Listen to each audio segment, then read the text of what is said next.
Sir যেতেই তুলসী ভাবে দৌড়ে এসে আমাকে জড়িয়ে ধরলো। তুলসী ভাবের এমন আচরণে আমি একটু না অনেকটাই অবাক হয়েছি। তবে তিনি আমাকে ইমোশনাল হয়ে জড়িয়ে ধরেছে এটা খুব ভালো করেই বুঝতে পারছি। কিন্তু ভাবির চরিত্র যে এতটাও ভালো না। পরে অফিসের মানুষ আমাকে আর ভাবিকে নিয়ে সন্দেহ করবে, এজন্য কোনো মতে ভাবিকে ছাড়িয়ে বললাম, আরে ভাবি আমি ঠিক আছি, তো আপনি কেমন আছেন বলেন শুনি। সেদিন তোমার এই অবস্থা দেখে আমার খুব খারাপ লাগতেছিল। তখন যদি আমি তোমার জন্য কিছু করতে পারতাম, তবে আজকে তোমাকে দেখে আমি কতটা খুশি হয়েছি বলার বাহিরে। হঠাৎ করে আমার একটা কথা মনে হলো, এই সময় তো সুইটি স্কুল যায়, কেমন হবে যদি ওর সাথে একটু দেখা করে আসি। অনেকদিন হলো দেখা করি না, না জানি আমার সুইটি এখন কেমন আছে। এখন কি আমি কোনোভাবে আপনাকে সাহায্য করতে পারি? যদি কোনো সমস্যা হয় তো? না ভাবি, তার আর কোনো দরকার নাই। আমি অফিসে কাজ করতে আসি নাই, অনেকদিন হলো তো বাসায় বসে আছি, এজন্য ভাবলাম একটু বাইরে থেকে ঘুরে আসি। ভালো কাজ করেছেন। আচ্ছা, তাহলে আপনি থাকেন মিস্টার, আমি গেলাম। তবে আপনাকে জড়িয়ে ধরার সময় যেই একটা ফিলিংস কাজ করছিল, মন চাইছিল আপনাকে কাঁচা চিবিয়ে খেয়ে ফেলি। আবার আপনি শুরু করলেন। আচ্ছা বাবা, রাগ করবেন না। তুলসী ভাবে চলে যাওয়ার পর আমি ধীরে ধীরে হেঁটে অফিস থেকে বের হয়ে গেলাম। আমার এখন একটাই কাজ, সেটা হলো সুইটির সাথে দেখা করা। এই অসুস্থ শরীর নিয়ে হাঁটতে শুরু করলাম। তবে ভেতরে একটা খুশি খুশি কাজ করছে, সেটা হলো আমার সুইটির সাথে আজকে আমি দেখা করতে যাচ্ছি। না জানি ও কেমন আছে, আনমনে এসব চিন্তা করে সামনে হাঁটছি। হঠাৎ করে দেখি আমার সামনে একটা মাইক্রো এসে দাঁড়ালো। মাইক্রো দেখে আমি বুঝে গেছি যে সুইটের গাড়ি এটা। গাড়ি দেখে আমি দাঁড়িয়ে গেলাম, ভাবলাম হয়তো সুইটি গাড়ি থেকে নেমে আমার সাথে কথা বলবে, কিন্তু এটা না করে সুইটি গাড়ির দরজা খুলে বললো, স্যার, আপনি ভিতরে আসেন, আপনার সাথে আমার কিছু কথা আছে। সুইটি এই কথা বলতে দেরি হয়েছে, কিন্তু আমি ভিতরে গিয়ে বসতে দেরি হয় নাই। সুইটির দিকে তাকে দেখি ওর চোখের নিচে কেমন যেন কালো দাগ পড়ে গেছে, আগের থেকে অনেকটাই শুকিয়ে গেছে। চুরির এই অবস্থা দেখে আমার কলিজায় আঘাত লাগলো। যে এই মেয়েটা সবসময় হাসি খুশি থাকতো, আজকে তারই এই অবস্থা। আমি সুইটির হাত ধরে বললাম, সুইটি তুমি কেমন আছো? তোমার এই অবস্থা হয়েছে কেন? কেউ কি তোমাকে মেরেছে? তোমাকে এই কয়েকদিন না দেখে যেন আমার জীবন চলে যাচ্ছিল। মনে হচ্ছিল যেন আমি কত কত বছর তোমাকে না দেখে আছি। একটু তো আমার খোঁজ তুমি নিতে পারতে, একটা কল তো আমাকে করতে পারতে নাকি? জানো, তোমাকে একদিন না দেখলে আমার মন প্রাণ সবকিছু যেন অস্থির হয়ে যায়। আমি ছাড়তে পারবো না তোমাকে। ছুটি আমার মুখের মাঝে হাত দিয়ে চেপে ধরে বলল, প্লিজ স্যার, কোনো কথা বলবেন না। আপনাকে আজকে অনেক কিছু বলার আছে। তবে ভালোই হয়েছে আপনার সাথে আমাদের দেখা হয়ে গেছে। একটু চুপ করে বসেন। পরে আপনার যত কথা আছে সবকিছু আমি মনোযোগ সহকারে শুনবো। ছুটির কথা শুনে আমি চুপ হয়ে গেলাম। আমি শুধু ওর দিকে তাকিয়ে আছি। আজকে যেন মনের ভেতরে আলাদা একটা শান্তি বিরাজ করছে। একটা খোলামেলা জায়গায় গাড়ি থামিয়ে ছুটি বলল, যান, বাইরে গিয়ে দাঁড়ান, আমি আসছি। সুইটির কথা শুনে আমি গাড়ির দরজা খুলে বাইরে চলে গেলাম। এই জায়গাটা কেমন যেন একটু নিরিবিলি, কিন্তু সুইটি আমাকে এখানে কেন নিয়ে এলো এটাই তো আমি বুঝলাম না। সুইটি গাড়ি থেকে নেমে ধীরে ধীরে হেঁটে আমার সামনে চলে আসলো। এতদিন পর ওকে দেখে মনের আবেগ আটকে রাখতে পারে নাই, টান দিয়ে ওকে জোরে ধরে বললাম, পৃথিবীর সবকিছু ওলট পালট হয়ে যাক, তবুও আমার এই মনে তোমাকে দেবী করে রাখবো। আমি আমার মন প্রাণ সবকিছু তোমাকে দিয়ে দিয়েছি। এখন আমি চাইলেও নিজেকে তোমার ভালোবাসা থেকে আটকাতে পারবো না। তুমি আমাকে মারো কাটো যা করো, সবকিছু তোমার ইচ্ছে। এই মনটা যে তোমার কাছে আমি দিয়ে দিয়েছি, আমি তোমাকে ছাড়া এক মুহূর্ত থাকতে পারবো না। ভালোবাসি তোমাকে আমি। আমাকে ছাড়েন বলছি। সুইটির কথা শুনে আমি বড় ধরনের একটা শক খেলাম। যে মেয়েটা আমার ভালোবাসা পাওয়ার জন্য মরিয়া হয়ে ওঠে, আর সেই মেয়েটা আজকে আমাকে ছাড়ার কথা বলছে। নিজের মনকে কোনোভাবে যেন বোঝাতে পারছি না। সুইটিকে ছেড়ে দিতেই সুইটি আমার বুকের উপর একটা পিস্তল তাক করে বলল, আমাকে মরতে হবে। তুমি বেঁচে থাকলে আমি সুখে থাকতে পারবো না। এভাবে কষ্ট পেতে পেতে তিলে তিলে আমি মারা যাব। সুইটির দিকে তাকিয়ে আমি কান্না করতে করতে বললাম, কেন সুইটি কেন? আমাকে মেরে কি তুমি শান্তি পাবে? আবির আমাকে মেরেছে, এতে আমার কোনো আফসোস নেই, কিন্তু তুমিও আমাকে মারতে চাও। আমাকে মারার জন্য তুমি আমাকে এই নিরিবিলি পরিবেশে নিয়ে আসছো কেন সুইটি, কেন? আপনি বুঝেন না কেন স্যার? আপনি বেঁচে থাকলে আমি কাউকে বিয়ে করতে পারবো না। আমি মরে গেলে তুমি কি খুব খুশি? আমি বলতে পারি না স্যার। আমার মুখের দিকে তাকিয়ে বলো, আমি মারা গেলে তুমি খুব খুশি? হ্যাঁ, হ্যাঁ, আমি খুব খুশি হয়েছি এবার। নিজ হাতে গুলি করতে পারবে না তো তুমি? তবে তোমার হাত কাঁপছে কেন? সুইটি চোখ বন্ধ করে বলল, আমি কিছু জানি না। আমি পিস্তলটা আমার বুকের উপর শক্ত করে চেপে ধরে বললাম, ট্রিগার চেপে দাও, আর আমাকে দু চোখেও দেখতে পারবে না তুমি। সুইটি হাত থেকে পিস্তলটা ফেলে দিয়ে আমার থেকে একটু দূরে বসে কান্না করতে লাগলো। আমি ওর পাশে বসে বললাম, কি হয়েছে তোমার, এভাবে কান্না করছো কেন? আমি তো সবকিছু ভুলে তোমাকে ভালোবাসছি, কারো কথা শুনে আমি পিছুপা হই নাই। চলো না আমরা দূরে কোথাও পালিয়ে যাই। আপনি বুঝেন না কেন স্যার? সুমন বেঁচে থাকলে আমি আপনাকে বিয়ে করতে পারবো না। আমি ওকে মেরে ফেলি, তাহলে তো আমাকে তুমি বিয়ে করবে? তোমার ভালোবাসার মায়ায় পড়ে আমি অন্ধ হয়ে গেছি। মানুষ তো ভালোবেসে একজন আরেকজনকে ছেড়ে চলে যায়, কিন্তু আমি তোমাকে ভালোবেসে তোমায় মায়ায় পড়েছি আমি। এই মায়া থেকে কোনোভাবেই ওঠা সম্ভব না। তোমাকে স্যার আমি বাঁচবো না সুইটি, প্লিজ তুমি আমার হয়ে ফিরে আসো। আমি আমাদের জন্য সুমনকে মেরে ফেলবো, তাও তোমাকে অন্য কারো হতে দেবো না। আমার জন্য কাউকে খুন করে আপনি তো খুনি হয়ে যাবেন। তোমার জন্য যদিও আমি খুনি হই, এতেও আমার কোনো আফসোস থাকবে না। আমাকে তোমার গুলি করতে হবে কেন? তুমি যদি বলো আগুনের মাঝে ঝাঁপ দিতে, তাও আমি দিতে পারবো। তোমার ভালোবাসা ছাড়া আমি অসহায় সুইটি। আমি তোমার পা ধরে অনুরোধ করছি, আমাকে ফিরিয়ে দিও না তুমি। তোমাকে না পেলে আমি মরে যাব। আমার দিকে একবার তাকিয়ে দেখো আমার কি অবস্থা হয়েছে, এতেও আমার কোনো আফসোস নেই। তুমি আমার সাথে চলো সুইটি, প্লিজ। আমি পারবো না তোমাকে ছাড়া থাকতে। এই পৃথিবীতে যদি ভালোবাসার জন্য কেউ অসহায় হয়ে থাকে, সেটা আমি। আমাকে এক মুঠো ভালোবাসা ভিক্ষা দাও সুইটি। আমি আজকে তোমার কাছে একজন ভিক্ষুক হয়ে আসছি। ছুটি আমাকে জোরে ধরে আমার গালে মুখে চুমু দিয়ে দিতে কান্না করতে লাগলো। ছুটি আমাকে জোরে ধরে কোনো কথা বলছে না, শুধু কান্না করছে। আমি চুরিকে আস্তে করে আমার বুক থেকে তুলে ওর চোখের পানি মুছে দিয়ে বললাম, কান্না করো না, কান্না করলে কিছু হবে না। আমি জানি তো তুমি আমাকে কতটা ভালোবাসো। সুইটি আমার কথা শুনে হঠাৎ করে আমার থেকে দাঁড়িয়ে একটু দূরে সরে গেল। আচমকা সুইটির এমন আচরণ দেখে মনে করলাম হয়তো সুইটি লজ্জা পেয়েছে। আমি আবার সুইটির সামনে গিয়ে ওর হাত ধরে বললাম, চলো আমার সাথে। অনেকদিন হলো একসাথে ঘোরা হয় না, কতদিন হলো তোমাকে কাছে পেয়েছি। আজকে সারাদিন শুধু তোমাকেই মন ভরে দেখবো আমি। আমার হাত ছাড়েন স্যার। এই হাতটা ধরেছি কি সারার জন্য? আমি এভাবেই তোমার হাত ধরে আমার বুকের মাঝে খুব সুন্দর করে আগলে রাখবো। রাতে রাতে দুজন মিলে চাঁদ দেখবো, আর আমি চাঁদ দেখে দেখে বলবো, জান সুইটি, এই চাঁদটা তোমার চেহারার কাছে কিছুই না, আমার কাছে তুমি হলে বিশ্ব সুন্দরী। তখন তুমি আমার কথা শুনে ফিক করে হেসে আমার বুকের মাঝে মাথা লুকিয়ে বলবে, এভাবে বলবেন না গো আমার প্রিয় স্বামী, আমি যে লজ্জা পাই তোমার লজ্জা মাখা মুখ দেখে। আমি আপনাকে বলছি আমার হাত ছাড়েন। আপনার এসব শুনে আমি কি করব? দেখো পাগলি মেয়ে কি কথা বলে, এখনো আমার সাথে রেগে আছে। এই কয়েকদিন তোমার সাথে দেখা করে নাই, এজন্য রেগে আছো তাই তো? তুমি তো ভালো করে জানো এই কয়েকদিন আমি কতটা অসুস্থ ছিলাম। কুত্তার বাচ্চা, তোরে আমি এসব বলতে বলছি? 2 টাকার রাস্তার ছেলে, কিছু বলি না দেখে তুই আমার হাত ধরবি, আবার আমার অনুমতি ছাড়া? তোরে আমার বাসায় জায়গা দিয়েছি আর আমি ছোট বলে আমাকে ভুলিয়ে বালিয়ে পটিয়ে নিলি? সুইটির হাতের চর খেয়ে আমি কিছু মনে করি নাই। পাখিটা খুব খুব রেগে আছে, সেজন্য মুখে যা আসছে তাই বলছে। আমি সুইটির দিকে তাকিয়ে বললাম, কি হয়েছে, খুব রেগে আছো? আমাকে মারবে? আরো মারো, যতক্ষণ পর্যন্ত তোমার রাগ কমবে না ততক্ষণ পর্যন্ত তুমি আমাকে মারো। সুইটি এবার আমার কথা শুনে চুপ হয়ে গেল, কিন্তু আবার সুইটি বলতে লাগলো, আমাকে মাফ করে দিবেন। এতদিন আপনার সাথে যা করছিলাম সবকিছু আমার অভিনয় ছিল। সুমনের সাথে আমার আরো আগে থেকে যোগাযোগ ছিল, কিন্তু ভাবলাম প্রেম জিনিসটা কি আপনার কাছ থেকে শিখে নিই। আর এই কারণেই মূলত আপনার সাথে অভিনয় করছি স্যার। সুইটির কথা শুনে দুই হাত দিয়ে ওর গাল চেপে ধরে বললাম, সুইটি এখন যা বলছে বলো, সবকিছু মিথ্যা ছিল। আমি জানি সুমন তোমাকে এসব শিখিয়ে দিয়েছে। আমি তোমার চোখে আমার জন্য ভালোবাসা দেখছি, এই ভালোবাসা কখনো মিথ্যা হতে পারে না। একবার বলো সবকিছু মিথ্যা ছিল। সুইটি আমার হাত ছাড়িয়ে মাথা নিচু করে বলল, আমি সিরিয়াসলি বলছি স্যার, আমি আপনার সাথে যা করেছি সবকিছু মিথ্যা ছিল। আমি আমার আম্মুর কসম খেয়ে বলছি সবকিছু মিথ্যে ছিল। সুইটির কথা শুনে ধপ করে মাটিতে বসে গেলাম। চোখ থেকে টপ টপ করে পানি পড়ছে, বুকের বাপ এসে চিন চিন ব্যথা করছে। যাকে নিজের জীবনের সবকিছু দিয়ে ভালোবাসি, কখনো ওকে ছেড়ে যাওয়ার চিন্তা ভাবনা করি নাই, আর আজকে কিনা সুইটি নিজ মুখে বললো এসব মিথ্যা ছিল। একটা কথা কি জানেন স্যার, বস্তির ছেলের সাথে কখনোই বড় লোকদের যায় না। আপনার সাথে আমার বিয়ে হলে আমাকে কি দিতে পারতেন? এই ভালোবাসা নিয়ে কদিন চলতো স্যার?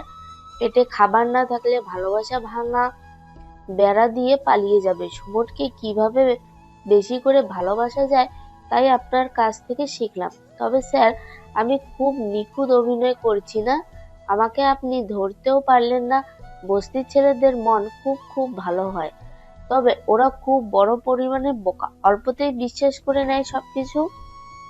সুইটির দিকে চোখ তুলে তাকে দেখি ও মুসকে মুসকে হাসতে লাগলো। ওর হাসি দেখে আমার ভিতরটা ফেটে যেতে লাগলো।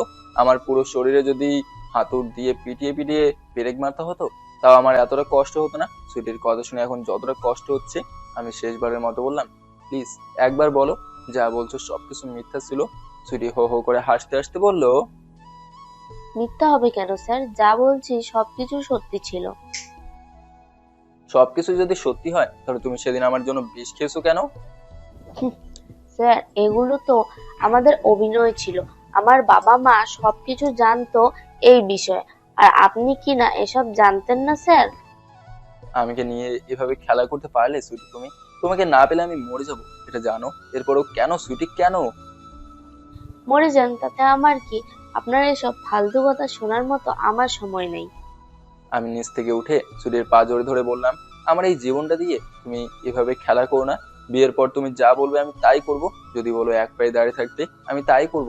আমি তোমাকে হারাতে পারবো না। তোমার পা জড়িয়ে ধরে বলছি, আমাকে একটা সুযোগ দাও প্লিজ। আমি তোমার ভালোবাসা অন্ধ হয়ে গেছি। আমাকে একটা সুযোগ দাও না সুইটি। সুইটি আমার হাত সরে একটু দূরে গিয়ে বললো, আমি তো চাইছিলাম আপনি মরে যান। আমি মনে করি আমার কোনো দোষ নেই, এখানে আমার কিছু করার নেই। কই সুমন, একটু এই দিকে আসো তো। এই কথা বলতেই আড়াল থেকে সুমন নামের ছেলেটা বেরিয়ে এসে ছুটির হাত ধরে ওর হাতে একটা চুমু দিয়ে বলল, ইস, ছেলেটা কতটা কষ্ট পেয়েছে। তুমি এমন অভিনয় না করলেও পারতে। বস্তির ছেলেরা আসলেই খুব বোকা হয়। খুব কষ্ট পেয়েছো না তুমি? আমি চোখ বন্ধ করে কান্না করতে লাগলাম। আজকে যদি মারা যেতাম তাহলে এসব দেখতে হতো না।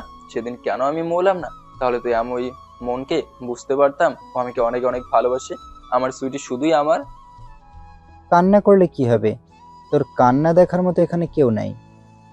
আমি হাত দিয়ে চোখের পানি মুছে বললাম, একটা কাজ করবে সুইটি, আমাকে তুমি নিজ হাতে গুলি করে দাও। অন্তত বলতে পারবো যাকে ভালোবাসি তার হাতেই গুলি খেয়ে মরছি। প্লিজ আমার জন্য এইটুকু করো। শেষ একটা অনুরোধ তোমার কাছে আমার। আমার ঠেকা পড়েছে, তোরে মেরে আমি খুনি হব। যা গিয়ে ট্রেনের নিচে ঝাঁপ দিয়ে মর, অন্তত পৃথিবীর বুক থেকে একটা মানুষ কমবে। সেদিন আমি আমার বুক চিরে দেখিয়েছি আমি তোমাকে কতটা ভালোবাসি। তবে হ্যাঁ, এই শরীরে যতদিন পর্যন্ত শ্বাস প্রশ্বাস থাকবে ততদিন পর্যন্ত আমি সুইটি নামের মেয়েটাকে ভুলতে পারবো না। হয়তো সে আমার সাথে অভিনয় করছে, কিন্তু আমার ভালোবাসা তো সত্যি ছিল। কাউকে কাঁদিয়ে কেউ সুখে থাকতে পারে না। আমি তোমাকে অভিশাপ দিলাম, আমাকে কাঁদিয়ে তুমি শান্তিতে থাকতে পারবে না। একদিন এই কষ্ট তোমাকেও কাঁদাবে। আমাকে সরল সোজা পেয়ে তুমি আমার সাথে এই খেলাটা খেললে না। একদিন ঠিকই বুঝবে। যাও, বিয়ে করে সুখে থাকো। আগুনে পুড়তে হলে আমি পুড়ি, সে যে একটা কথা। খুব খুব ভালোবাসি তোমাকে, খুব যত্নে ভালোবাসি তোমাকে। আমার মতো কত মানুষ পাবে তুমি, কিন্তু আমার মতো এভাবে কেউ তোমাকে ভালোবাসতে পারবে না। আমার কথা শুনে সুইটি চোখ বন্ধ করে গাড়ির ভিতরে চলে গেল। সুমন আমার সামনে এসে হাসতে হাসতে বলল, এত বোকা ছেলে কি এই পৃথিবীতে আছে? যা গিয়ে ট্রেনের নিচে চাপা পড়ে মরে যা। আজকাল ভালোবাসা বলতে কোনো শব্দ নেই, যা আছে দেহের সুখ। এর মাঝেই বৃষ্টি শুরু হতে লাগলো। সুমন গাড়ির কাছে যেতে যেতে বলল, আর কখনো আমাদের মাঝে আসবে না। এখন তো সবকিছু ভালো করেই জেনে গেলি। মাইক্রোটা যাওয়ার সময় ছুরি দিকে শেষবারের মতো তাকে দেখলাম। ও আমার সাথে এভাবে অভিনয় করতে পারলো। বৃষ্টির পানির সাথে চোখের পানি মিশে হারিয়ে যাচ্ছে। আজকে আমার কান্না দেখার মতো এখানে কেউ নেই। চিৎকার করে কান্না করে বলতে ইচ্ছে করছে, আজকাল সত্যিকারের ভালোবাসার কোনো দাম নেই। আমার সাথে কেন বারবার এমন হয়? হঠাৎ করে পিছন থেকে প্রিয়া এসে বলল, তোরে খুঁজতে খুঁজতে আমি হয়রান হয়ে গেছি, আর তুই এখানে বসে আছোস।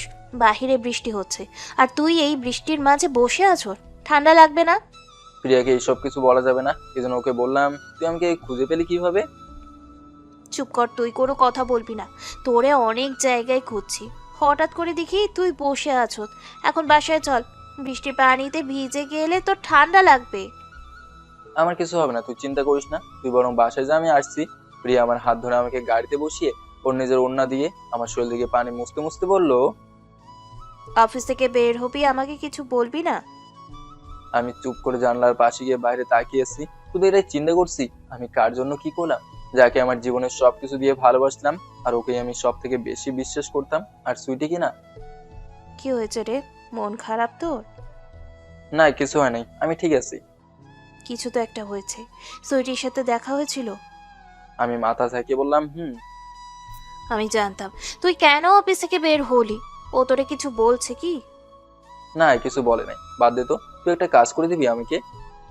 বল, কি করতে হবে? আমার জন্য একটা মেয়ে খুঁজে দে। কেউ যদি আমাকে ছাড়া থাকতে পারে তাহলে আমি পারবো না কেন? ম্যাম আমার কথা শুনে বড় বড় চোখে আমার দিকে তাকিয়ে বলল, এই কথাটা কি তুই বললি? আমি বললাম না তো, কে বললো? তোরে যেটা করতে বলছি সেটা কর। প্রিয়া আমার মাথায় হাত দিয়ে বলল, এইসব নিয়ে এত চিন্তা করিস না। আমি বুঝি তোর মনটা এখন খুব খারাপ। আর তোর জন্য মেয়ে খুঁজতে হবে কেন? মেয়ে তো তোর চোখের সামনেই আছে। প্রিয়ার কথার কোনো মানে বুঝলাম না, এই জন্য চুপচাপ বসে আছি। বাসায় গিয়ে নীরবে ইচ্ছে মতো কান্না করলাম, কিন্তু আমাদের কান্না দেখার মতো কেউ নেই। তবে একটা কথা আমার মাথায় বারবার ঘোরাঘুরি করছে, যে সুইটি আমার সাথে প্রেমের অভিনয় করবে কেন? যদি কেউ কারোর সাথে প্রেমের অভিনয় করে তাহলে সেটা স্বাভাবিক থাকবে, এতটাও গভীরে যাবে না। আমার মাথায় আসছে না কিছু। বিকেলে ছাদে একা একা বসে আছি, একটার পর একটা সিগারেট খাচ্ছি। কখনো এসব খাওয়া হয় নাই, তবে আজকে এসব খেতে বেশ ভালোই লাগছে। বুকের মাঝে জমা কষ্টগুলো যেন সিগারেটের ধোঁয়ার সাথে উড়ে দিতে পারছি। সুইটি যদি আমার সাথে অভিনয় করতে পারে তাহলে আমি ওকে ভুলতে পারবো না কেন? অবশ্যই, অবশ্যই আমি ওকে ভুলতে পারবো। কিন্তু ওকে যে অনেক অনেক ভালোবাসি আমি, কিভাবে ভুলে যাব ওকে আমি? নিজেকে কোনোভাবেই বোঝাতে পারছি না। আমার এখন কি করা উচিত এটাই আমি বুঝতে পারছি না। যে ছেলেটা কোনোদিন সিগারেট ছুঁয়ে দেখে নাই পর্যন্ত, আজকে সে কিনা সিগারেট খাচ্ছে। কেমনে কি? আমি পিছনে প্রিয়ার দিকে তাকিয়ে বললাম, আমার জায়গায় তুই থাকলে আজকে জ্যান্ত মরে যেতি। আমি কিভাবে লাশ হয়ে বেঁচে আছি এটা শুধু আমি জানি, তুই জানবি কি? প্রিয়া আমার হাত থেকে সিগারেট গুলো কেড়ে নিয়ে বলল, এসব খেয়ে কি কষ্ট কমবে? আমি তোরে বলেছিলাম তুই সুইটির সাথে দেখা করিস না, কিন্তু আমার কথা তো আর তুই শুনলি না। এভাবে নিজেকে কষ্ট দিয়ে কি পাস তুই বলতো আমাকে?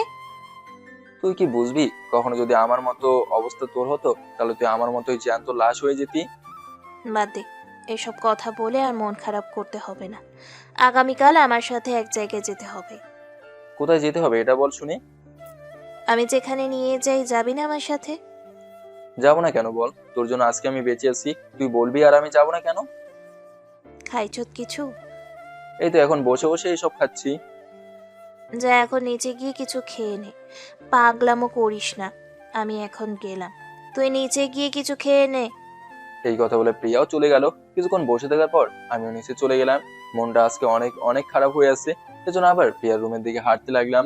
দরজা ঠেলে প্রিয়ার রুমের ভিতর ঢুকে দেখি মাত্র প্রিয়া গোসল করে টাওয়াল পরে ফ্যানের সামনে বসে আছে। প্রিয়া আমাকে দেখে দাঁড়াতেই ওর শরীর থেকে টাওয়াল খুলে পড়ে গেল, আর আমি সাথে সাথে চোখ বন্ধ করে দরজা আটকে প্রিয়ার রুম থেকে বের হয়ে গেলাম। যেটা আশা করি নাই সেটাই হয়েছে। তবে আমার কারো উপর এতটাও ইন্টারেস্ট নেই। নিচে গিয়ে খাবার টেবিলে বসতেই প্রিয়ার আম্মু এসে খাবার দিতে লাগলো। আমিও চুপচাপ খেতে লাগলাম। আন্টি আমার সামনে বসে বলল, বাবা, তোমার এখন কি অবস্থা? তুমি এখন ঠিক আছে তো? এতদিন পর আন্টি আমার সাথে কথা বলছেন, তবে শেষমেশ উনি আমার সাথে কথা বললো, বিষয়টা কেমন ভালোই লাগছে। আমি হাসি দিয়ে বললাম, এই তো আন্টি, আমি অনেক অনেক ভালো আছি। তবে এতদিন পর আপনি আমার সাথে কথা বলছেন, আমার কতটা যে ভালো লাগছে বলার বাইরে। আমার সাথে কথা বলবেন আন্টি, আমি যদি কোনো অপরাধ করে থাকি মাফ করে দেবেন।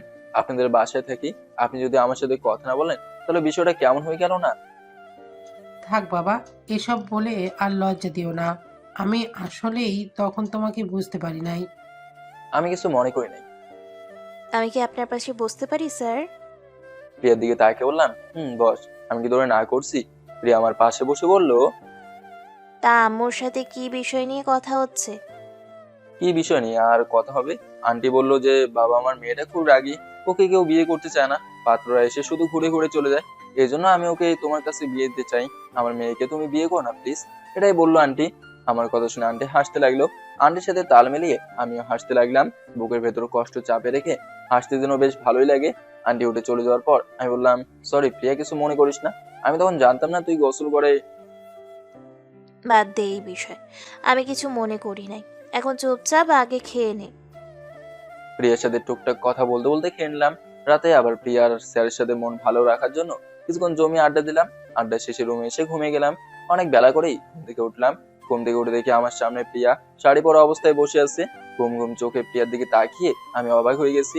নীল শাড়িতে প্রিয়াকে একদম সেই সুন্দর লাগছে। কি রে, এভাবে তাকিয়ে কি দেখিস? সবসময় তো গোমরা মুখ হয়ে থাকিস, কারোর সাথে ভালো করে কথা বলিস না।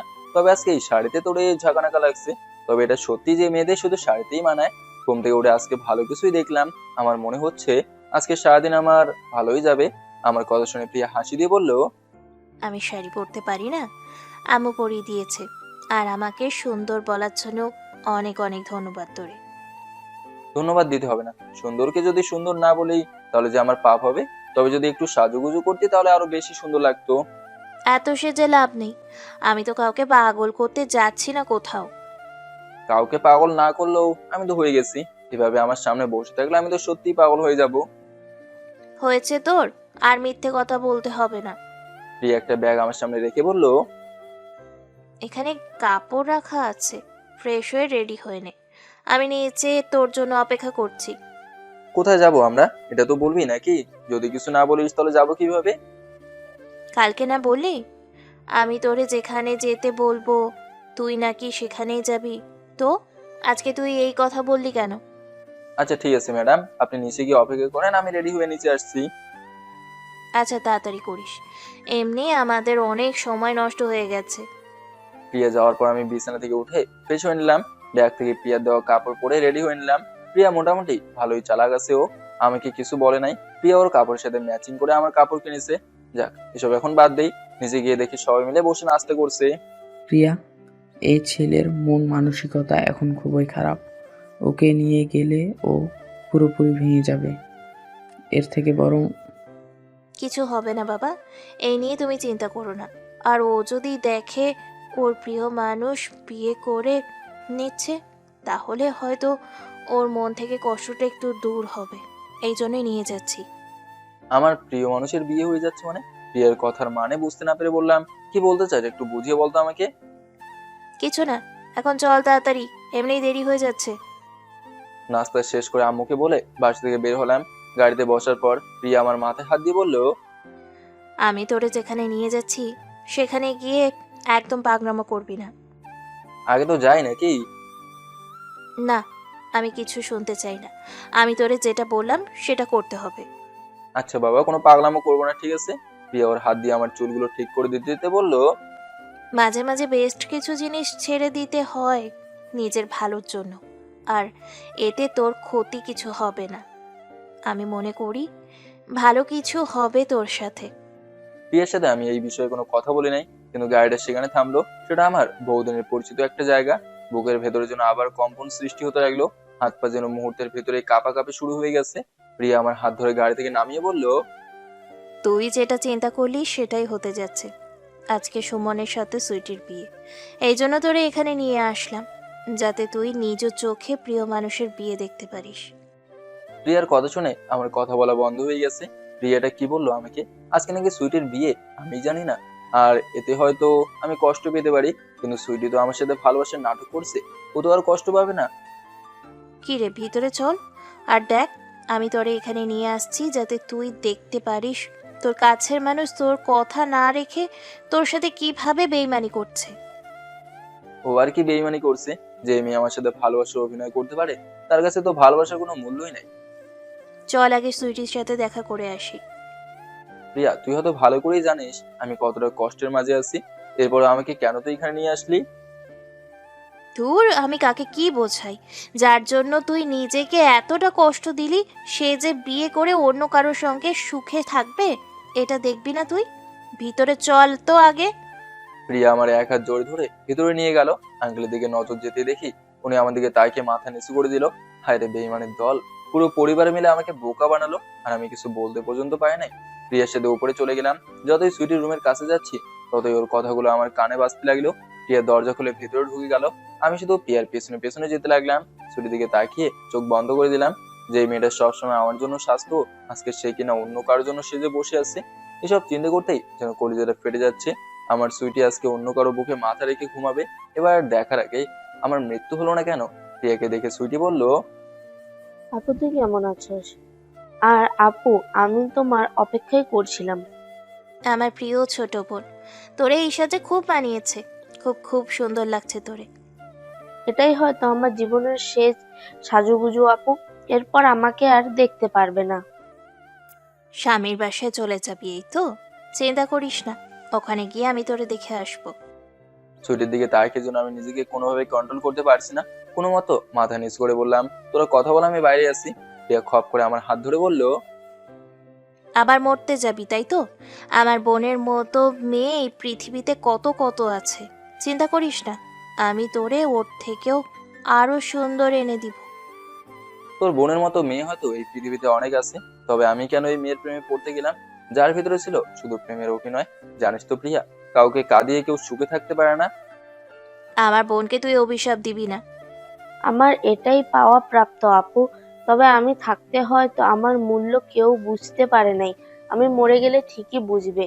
যাকে এতদিন ধরে ভালোবেসে আসছি, আর 5 মিনিট কথা বলতে আমাকে বেইমান মনে হলো। তবে আমার কিছু হবার আগে আমি আমার প্রিয়জনকে বলতে চাই, মিস করি তোমাকে অনেক। বলতে পারি না, আমি মরলে বুঝবা ঠিকই, কিছু বলতে পারবো না।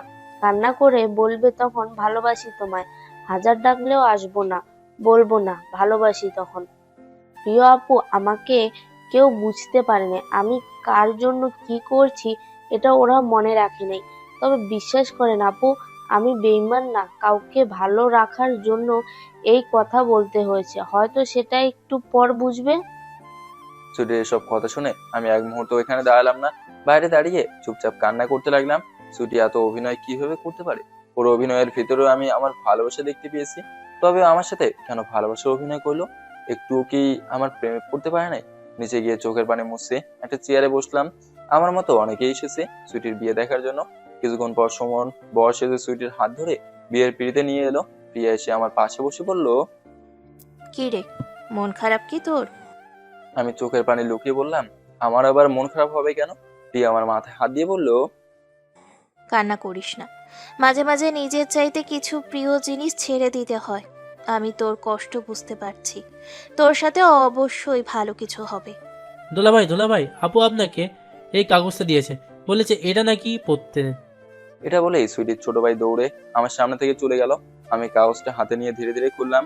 প্রথমেই লেখা আছে, আমার প্রিয় মানুষ লাদেন, তোমার কাছে আমি খুব বেইমান না, এতদিন ভালোবেসে এই আমাকে চিনলে, তুমি যাতে ভালো থাকো, আর সুমন যেন বুঝে আমি তোমাকে আর ভালোবাসি না, এজন্য আমি এই মিথ্যা নাটকটা করলাম।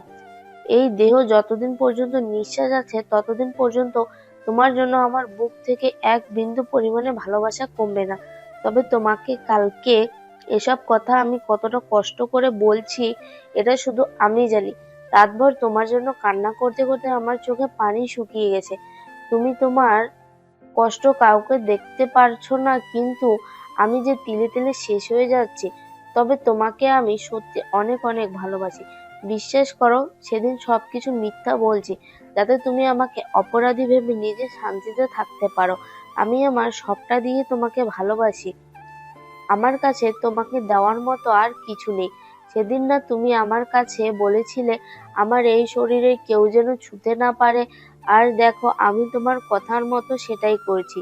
বিয়ে তো করে নিব, কিন্তু আমাকে সুমন ছুঁতে পারবে না। বিয়ের পিঁড়িতে বসার আগে 3টা বিষের বোতল আর 5টা ঘুমের ট্যাবলেট খেয়েছি। এখন চাইলেও আমাকে কোনো ডাক্তার বাঁচাতে পারবে না। তবে হ্যাঁ, আমি মারা যাওয়ার পর তুমি কান্না করবে না, ভালো একটা মেয়েকে দেখে বিয়ে করে নিও, নিজের খেয়াল রাখবে। বিশ্বাস করো, আমি তোমাকে অনেক অনেক ভালোবাসি। আমার কাছে দেওয়ার মতো কিছুই নেই, যা ছিল সবটা তোমাকে দিয়ে গেলাম। বলছিলাম না তোমার সুখের জন্য আমি হাসতে হাসতে মারা যাব, আর আজকে সেটাই সত্যি হতে চললো। আমার জন্য আর কখনো চিন্তা করবে না। খুব খুব ভালো থেকো তুমি। এপারে আমাদের মিলন হলো না, কিন্তু ওপারে আমাদের দেখা হবে, তখন তোমাকে আমি আমার করে নেব। ইতি তোমার ভালোবাসার পাগল সুইটি। চিঠিটা পড়েই আমার হাত পা কাঁপতে লাগলো। সুইটি তো ঠিক কথা বললো। ও 5 মিনিট আমার সাথে কথা বললো, আর সেগুলো আমি বোকার মতো বিশ্বাস করলাম।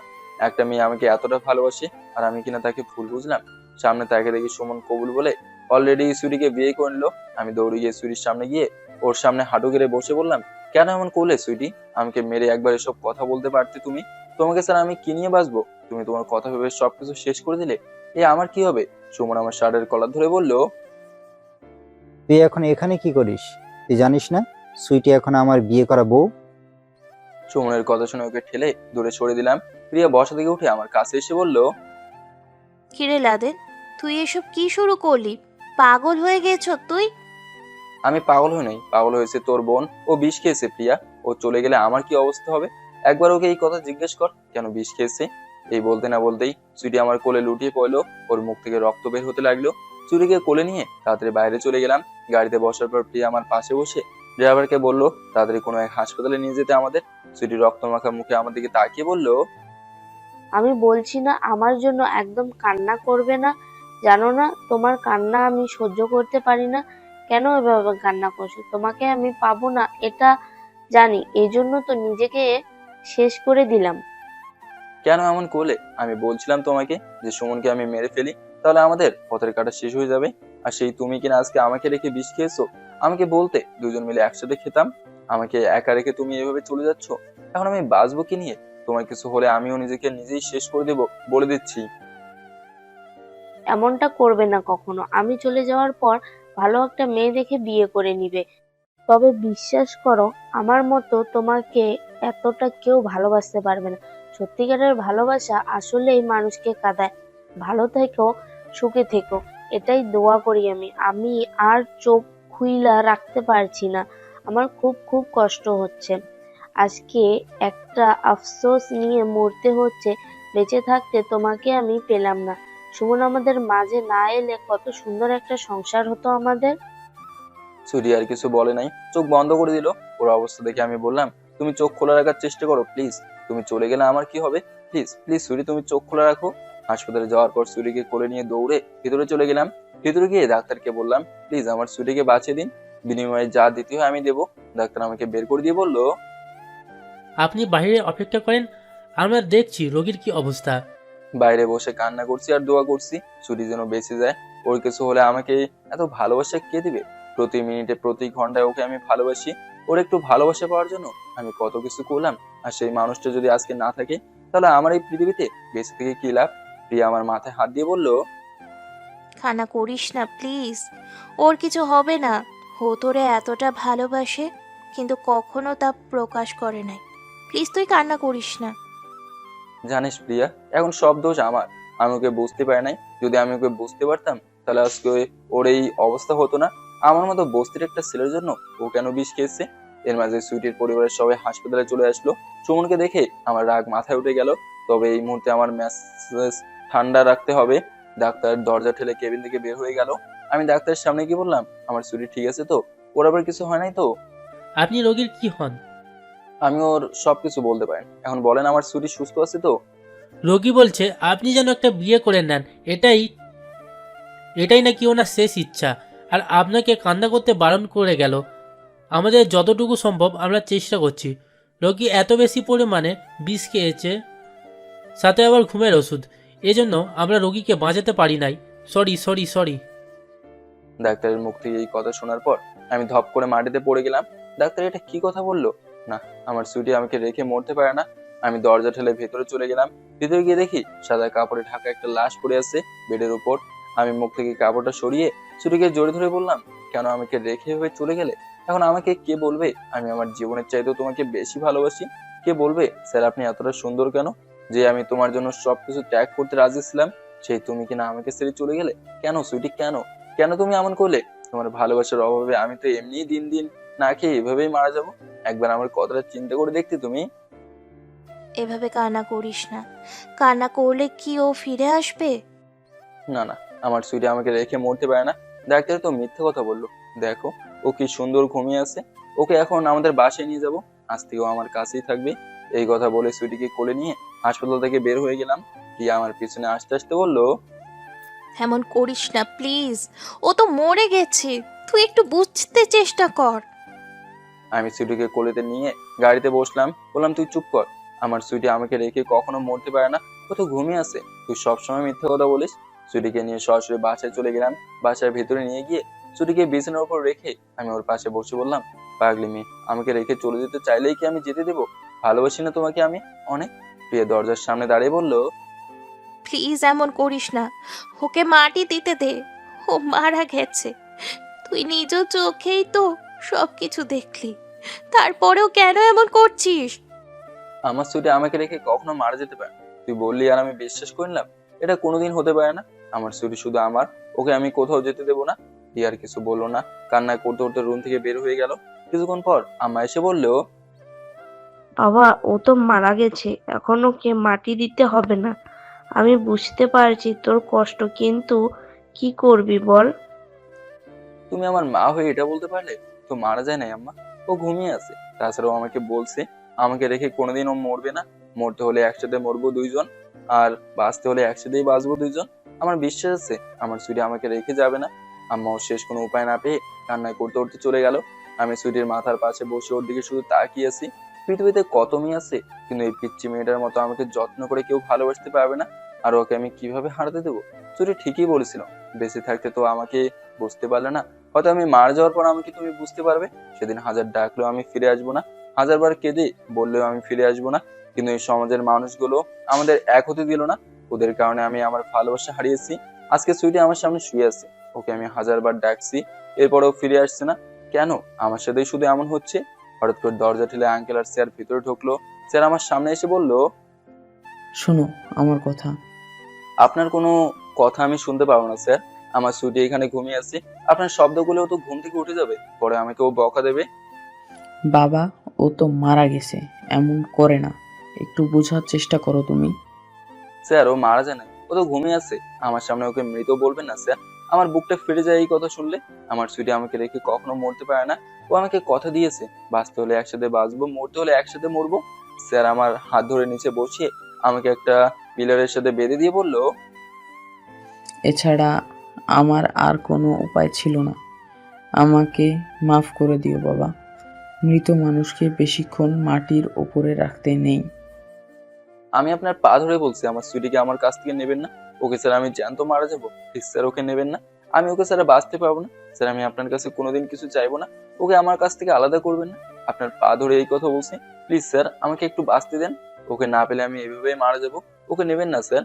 কিন্তু আমার কথা না শুনে ওরা সুইটিকে নিয়ে যেতে লাগলো। আমি একটা চিৎকার দিয়ে কখন যে অজ্ঞান হয়ে গেলাম বলতেও পারে না। যখন চোখ খুললাম তখন তাকে দেখি আমার সামনে প্রিয়া বসে আছে। প্রিয়াকে দেখে আমি বললাম, তোর এটা আমার সাথে করতে পারলি?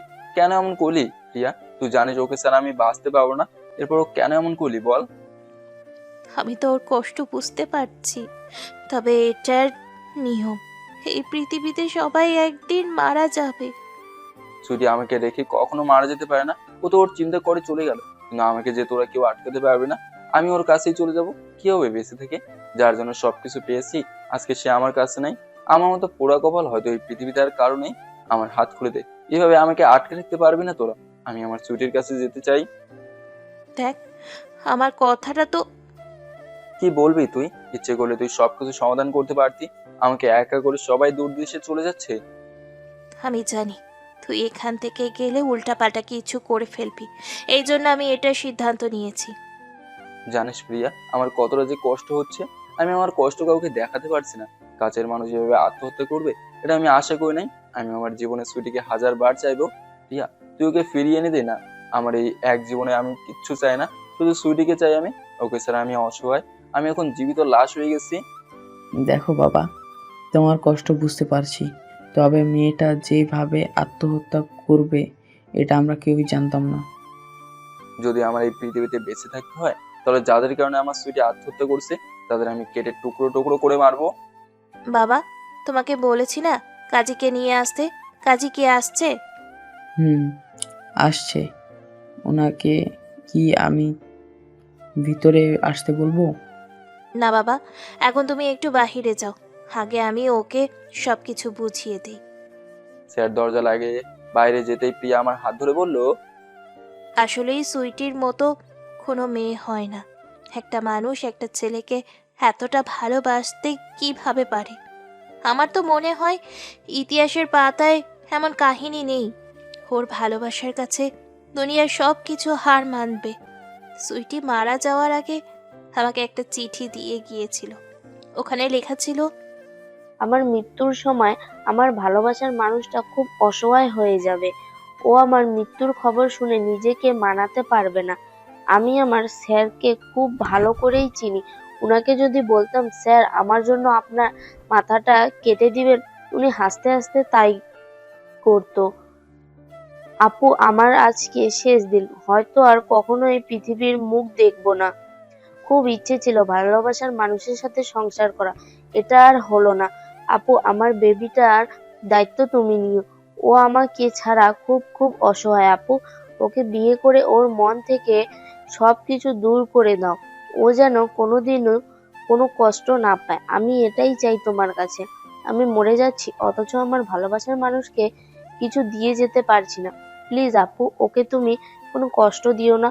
ওর দায়িত্ব আমি তোমার কাছে দিয়ে গেলাম। আমাকে কখনো ভুলবে না আপু। আমি আমার ভালোবাসার মানুষের জন্য নিজেকে কুরবান করে দিলাম। লাভ ইউ আপু, ভালো থাকবেন। প্রিয়ার হাত থেকে চিঠিটা নিয়ে কান্না করতে করতে বললাম, কেন আমাকে ছেড়ে চলে গেল? ও জানতো ওকে স্যার আমি বাঁচতে পারবো না। ও তো চলে গেল, সাথে আমার সবকিছু নিয়ে গেল। কারণ আমি কি নিয়ে বাঁচবো, কার আশায় বাঁচবো? প্লিজ তুই কান্না করিস না। সুইটি আমার ছোট বোন ছিল। ও আমাকে যা করতে বলল আমি তাই করব। আমার বোনের এটা শেষ ইচ্ছা। আমার মতো জ্যান্ত লাশ বিয়ে করে তুই কিছু পাবি না। আমাকে আমার মতো একা থাকতে দে। সুইটি, তোরে আমার হাতে তুলে দিয়েছে। আমার সামনে তুই এভাবে মারা যেতে পারবি না। কাজীকে ডাকবো। আমার দ্বারা এসব হবে না। ছুটি ছাড়া আমি আমার জীবন অন্য কাউকে চিন্তা করতে পারি না। ও মরছে আজকে, আর তুই এর সুযোগ নিচ্ছিস। আমাকে যত ইচ্ছে বকাতে, মন্দ পর, আমি কিচ্ছু করতে পারবো না। আমার বোনের শেষ ইচ্ছা এটা। আমি আমার জীবন দিয়ে হলেও এটা পালন করব। আর যাওয়ার আগেও তো সুইটি তোরে বলে গেছে এই কথা। আমাকে বিয়ে করে কেন তুই তোর জীবনটা ধ্বংস করতে চাস? না পাবি স্বামীর ভালোবাসা, না পাবি সুখ। আমি এখন পাথর হয়ে গেছি। আমার কিচ্ছুর দরকার নেই, তবে তোর কষ্ট আমি দেখতে পারবো না। আর তুই যদি পাথর হয়ে থাকিস, আমি পাথরের বুকে থেকে ফুল ফোটাবো। আমাকে মেরে ফেল তুই প্রিয়া। আজকে আমার খুব খুব কষ্ট হচ্ছে। প্রিয়া আমার হাত ধরে বলল, শান্ত হ, আমি তোর পাশে আছি। কই বাবা, বের হয়ে আসো। প্রিয়ার কথা শুনে স্যার সহ একজন মুরব্বী ভেতরে ঢুকলো। প্রিয়ার দিকে তাকিয়ে আবার বললাম, মৃত লাশ বিয়ে করে কিছু পাবে না। আমার কিচ্ছুর দরকার নেই, তুই শুধু কবুল বলবি, আর কিচ্ছু বলতে হবে না। আমার থেকে কিছুটা দূরে আম্মা দাঁড়িয়ে আছে। আম্মা ইশারা করে বলল, বাবা তুই বিয়েটা করে নে, তোর কষ্ট আমি দেখতে পারছি না। কাজী যখন কবুল বলতে বললো, তখন প্রিয়াকে শেষবারের মতো বললাম, তোর জীবনটা আমার সাথে জড়িয়ে নষ্ট করিস না। তুই ভালো ঘরের মেয়ে, আর আমি বস্তির একটা ছেলে। আমি বস্তির সেই রাজকুমারকেই বিয়ে করতে চাই। আমার ছোট বোন তোর দায়িত্ব আমাকে দিয়েছে, আর আমি সেটা অক্ষরে অক্ষরে পালন করব। এখন তুই কবুল বলে দে। শেষবারের মতো সুরির চেহারা নজরে এলো। তবে ওর শেষ ইচ্ছাটুকু আমি পালন করব। যে মেয়েটাকে আমি বললাম যেন ওর শরীরে কেউ ছুতে না পারে, আরো আমার কথা শুনে নিজের জীবন দিয়ে দিল, আর সেই মেয়েটা আমাকে অন্য কারো হাতে তুলে দিল যাতে আমি সুখে থাকি। আমি আজকের পর থেকে সব সময় বলবো, ছেলেদের তুলনায় মেয়েদের ভালোবাসা খুব খুব মায়াবী হয়। আসলে মেয়েরা মায়াবী, ওদের মন তুলার চাইতেও নরম। প্রিয়ার কথা মতো আমি 3 কবুল বলে প্রিয়াকে বিয়ে করে নিলাম। বিয়ের একটু পর প্রিয়া আমার হাতের বাঁধন খুলে দিয়ে বলল, আমি জানি আমি কখনো তোর কাছে স্বামীর অধিকার পাবো না, তবে আমার এসবে দরকার নেই। যদি তোরে আমি হাসি খুশি রাখতে পারি তাহলেই আমার হবে। মেয়েদের বিয়ে তো একবারেই হয়। আমারও হয়তো তোর সাথে জুটি লেখা ছিল, তবে আমার একটা কথা রাখবি তুই। জানি এই সময়ে এসব বলা ঠিক না, শুধু আমার আম্মু আব্বুকে একটু সালাম করবি। অপরাধ তো আমি করেছি, তুই তো কোনো অপরাধ করিস নাই। আমার বাবা মাও হয়তো আমার জন্য বেস্ট একটা ছেলে খুঁজছিল, কিন্তু আমি আমার বোনের কথা রাখতে গিয়ে তোরে বিয়ে করেছি। প্লিজ প্লিজ আমার কথাটা একটু রাখবি। আমি আমার শার্ট দিয়ে চোখের পানি মুছে দাঁড়িয়ে বললাম, আচ্ছা ঠিক আছে চলো।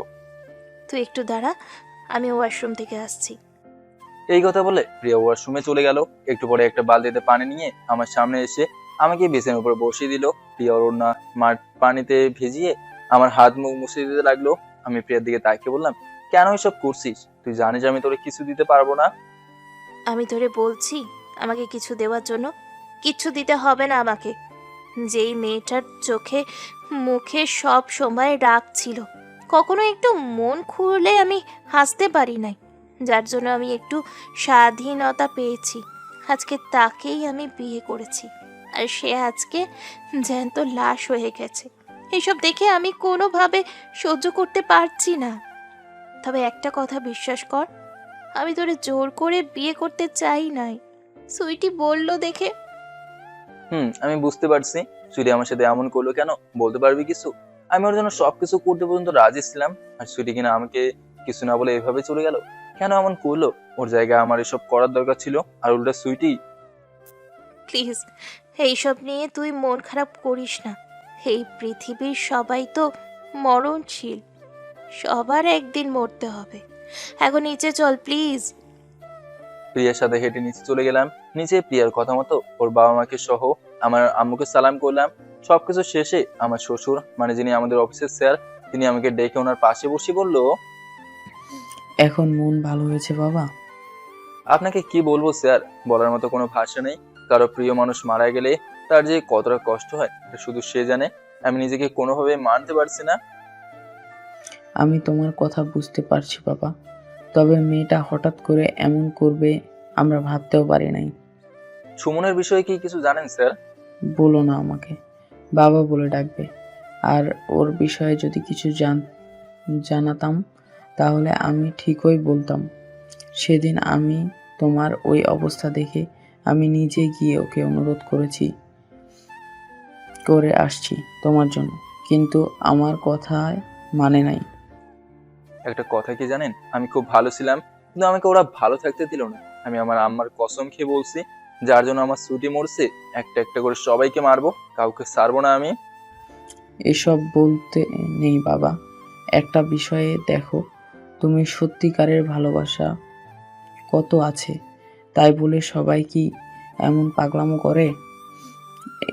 আমার একটাই মেয়ে বাবা, সরকারি চাকরিওয়ালা ছেলে, অনেক ছেলে ছিল, কিন্তু ওকে বিয়ে করার জন্য শেষে তোমার এই অবস্থা দেখে তোমাকে বিয়ে করে নিল। এভাবে নিজের কষ্ট পেয়ে আর মেয়েটাকে কোনো কষ্ট দিও না বাবা, ওর কষ্ট আমি সহ্য করতে পারবো না। আমি শুধু মাথা নিচু করে বললাম, চেষ্টা করবো আমি। তবে আমি ওকে আগেই বলছি যে আমার সাথে তোমার নিজের জীবন জড়িয়ে তুমি তোমার জীবনটা নষ্ট করবে না। প্রিয়া আমার হাত ধরে ওর বাবাকে বলল, বাবা তুমিও না এসব কি কথা শুরু করে দিলে? এমনি ওর মন মানসিকতা ভালো না। এই, তুমি চলো আমার সাথে। প্রিয়া আমাকে টেনে আবার উপরে নিয়ে গেল। প্রিয়া আমাকে রুমের ভেতরে ঢুকিয়ে দিয়ে বলল, তুমি এখন একটু ঘুমাও, ঠিক আছে? আমি বাবার সাথে একটু কথা বলবো। আমাকে একটু সুইটির কবরের পাশে নিয়ে যাবে? এখন নিয়ে গেলে তুমি পাগলামো করবে। কয়েকটা দিন যাক আগে, পরে নিয়ে যাব। প্রিয়া, সুইটির কবরটা আমি একটু দেখতে চাই প্লিজ প্রিয়া, প্লিজ। আচ্ছা ঠিক আছে চলেন, তবে বেশি কান্না করবেন না কিন্তু, বলে দিলাম। প্রিয়া আমাকে একটা কবরস্থানে নিয়ে গেল। দূর থেকে একটা কবর দেখে বলল, এখানেই সুইটিকে রাখা হয়েছে। আমি ধীরে ধীরে হেঁটে কবরের পাশে বসে কান্না করতে লাগলাম। আজকে খুব করে বলতে ইচ্ছে করছে, সত্যি কি তুমি ভালোবাসো? আমি তোমাকে একদিন ভুলে যাব। তোমাকে ভুলে যাওয়া কি এতই সহজ? এত কি সস্তা ছিলে তুমি আমার কাছে? হয়তো তুমি বোঝোনি, হয়তো তুমি খেয়াল করোনি তুমি আমার কাছে কি ছিলে। তুমি ছিলে আমার জীবনের সেই অধ্যায়, যাকে আমার এই জীবন থেকে আমি চাইলেও মুছে ফেলতে পারবো না। হয়তো এই অধ্যায়ের পাতাগুলো আমি ছিঁড়ে ফেলতে পারবো, কিন্তু এই অধ্যায়ের হাজার হাজার কপি আছে যে আমার কাছে। কিভাবে ভুলে যাবো বলো তোমাকে আমি? তোমাকে ভুলে যাওয়ার একটা কারণ আমাকে বলো না প্লিজ। আমি এখন কি নিয়ে বাঁচবো? একবার এই কথাটা তুমি চিন্তা করলে না সুইটি? কান্না করলে কি আর ফিরে আসবে? চল এখন এখান থেকে। প্রিয়া, এক কাজ করো, আমাকে সুইটির পাশে জ্যান্ত দাফন দিয়ে দে। আমি আর বাঁচতে চাই না। প্রিয়া আমাকে টেনে গাড়িতে বসে বলল, এই জন্যই আমি তোরে এখানে আনতে চাই নাই। এখন চল বাসায় যাই। আমি এভাবে কান্না করতে করতে বাসে চলে গেলাম। রাতে রুমে শুয়ে আছি, তখন প্রিয়া খাবার হাতে আমার রুমে ঢুকে বলল, সকাল থেকে তো কিছুই খাস নাই, নে এখন কিছু খেয়ে নে। আমার খাওয়ার ইচ্ছে নেই, তুই খেয়ে নে। আমি খাবো না। প্রিয়া আমার সামনে বসে বলল, আমি তোর কাছে ভালোবাসা বা সুখ কোনো কিচ্ছু চাই না। আজকে আমাদের বাসার রাত, আমি কি তোরে কিছু বলছি? তোরে কিছু বলবো না আমি, তবে শুধু খাবারটা খেয়ে নে। নিজেকে আর কত কষ্ট দিবি? আমি খাইয়ে দিই তোরে, প্লিজ প্লিজ, তুই না করিস না। কি আর করবো? প্রিয়ার জোরাজোরিতে খেতে লাগলাম। খাবার শেষ হতেই প্রিয়া বলল, তোর যদি অসুবিধা হয় তাহলে আমি অন্য রুমে থাকবো, তবে আমি যদি বিয়ের পর অন্য রুমে থাকি তাহলে আমার বাবা মা মনে করবে। ঠিক আছে তুই এখানেই থাক, আমি তোরে না করবো না। প্রিয়া একটু খুশি হয়ে রুম থেকে বের হয়ে গেল। প্রিয়া যেতেই আমার দরজার কাছে দাঁড়িয়ে বলল, বাবা, আমি কি ভিতরে আসবো? আম্মা আসো। আমার ভিতরে এসে বলল, এই শহরটা আমার কাছে বিষের মতো হয়ে গেছে। আমাকে গ্রামে নিয়ে চল বাবা, এখানে থাকলে আমার আর ইচ্ছে করছে না। কিছু কাজ আছে, সেগুলো শেষ হলেই গ্রামের বাড়িতে চলে যাব। কোনো চিন্তা করবেন না আম্মা। আম্মা আমার মাথায় হাত দিয়ে বলল, দেখ বাবা, প্রিয়া মেয়েটা মোটামুটি ভালোই আছে। আমি বলি কি, ওকে মেনে নে। যে মেয়েটা মারা গেছে তাকে শত ডাকলে কি আসবে বাবা বল? তোর জন্য না হলেও আমার জন্য মেনে নে। একা একা আমার আর ভালো লাগে না। আমি কি বলতে চাইছি তুই হয়তো ভালো করেই বুঝতে পারলি। নিজের ছেলে এভাবে কষ্ট পেয়ে তিলে তিলে শেষ হয়ে যাচ্ছে, এটা দেখার জন্য কি আমি এই শহরে আসছিলাম? এবং কিছু হবে জানলে কখনোই এই শহরে আসতাম না। গ্রামে ভালো একটা মেয়ে দেখে তরে। প্লিজ আম্মা এসব বলবেন না, আমি কথা দিচ্ছি আর এমন কিছু হবে না।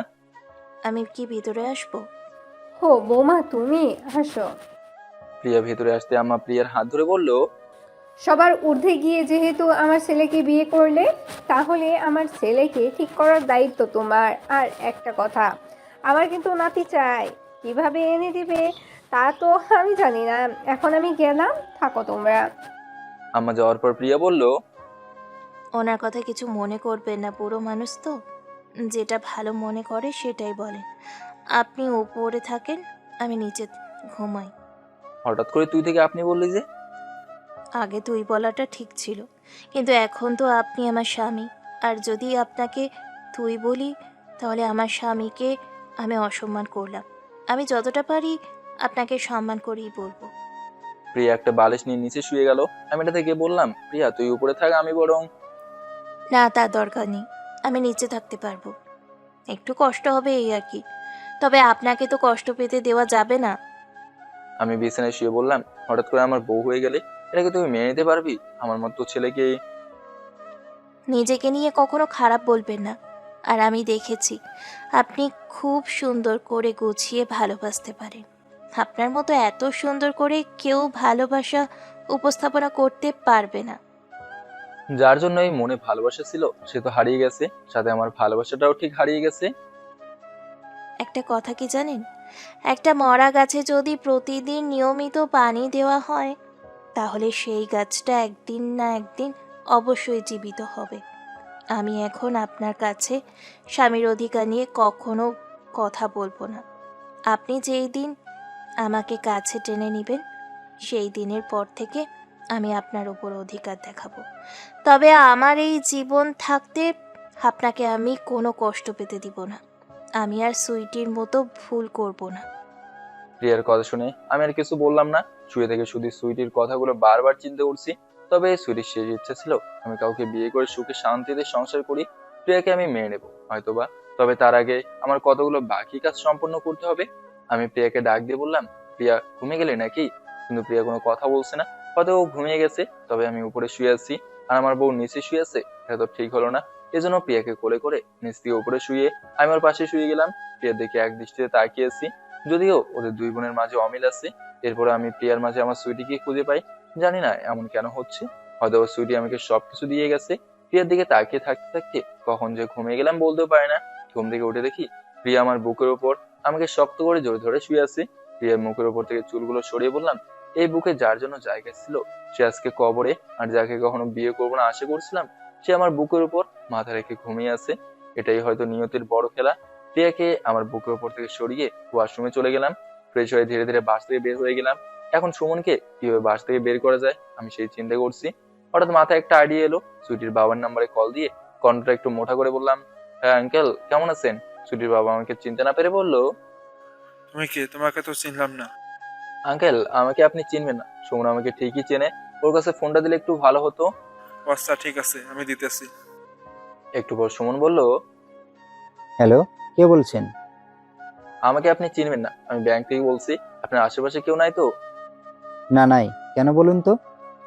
আমি কোনো একভাবে জানতে পেরেছি ছুটি মারা গেছে। এই মেয়ে আমাদের ব্যাংকে 1 কোটি টাকা রেখে গেছে। যদি এই সম্পর্কে আর কিছু জানতে চান তো এখানে চলে আসেন। এই কথা বলে ফোনটা কেটে দিলাম। আমি জানি টাকার জন্য মানুষ সবকিছু করতে পারে, আর আমিও জানি সুমন টাকার কথা শুনে এখানে চলে আসবে। ওই কথাই আছে না, লোভে পাপ পাপে মৃত্যু।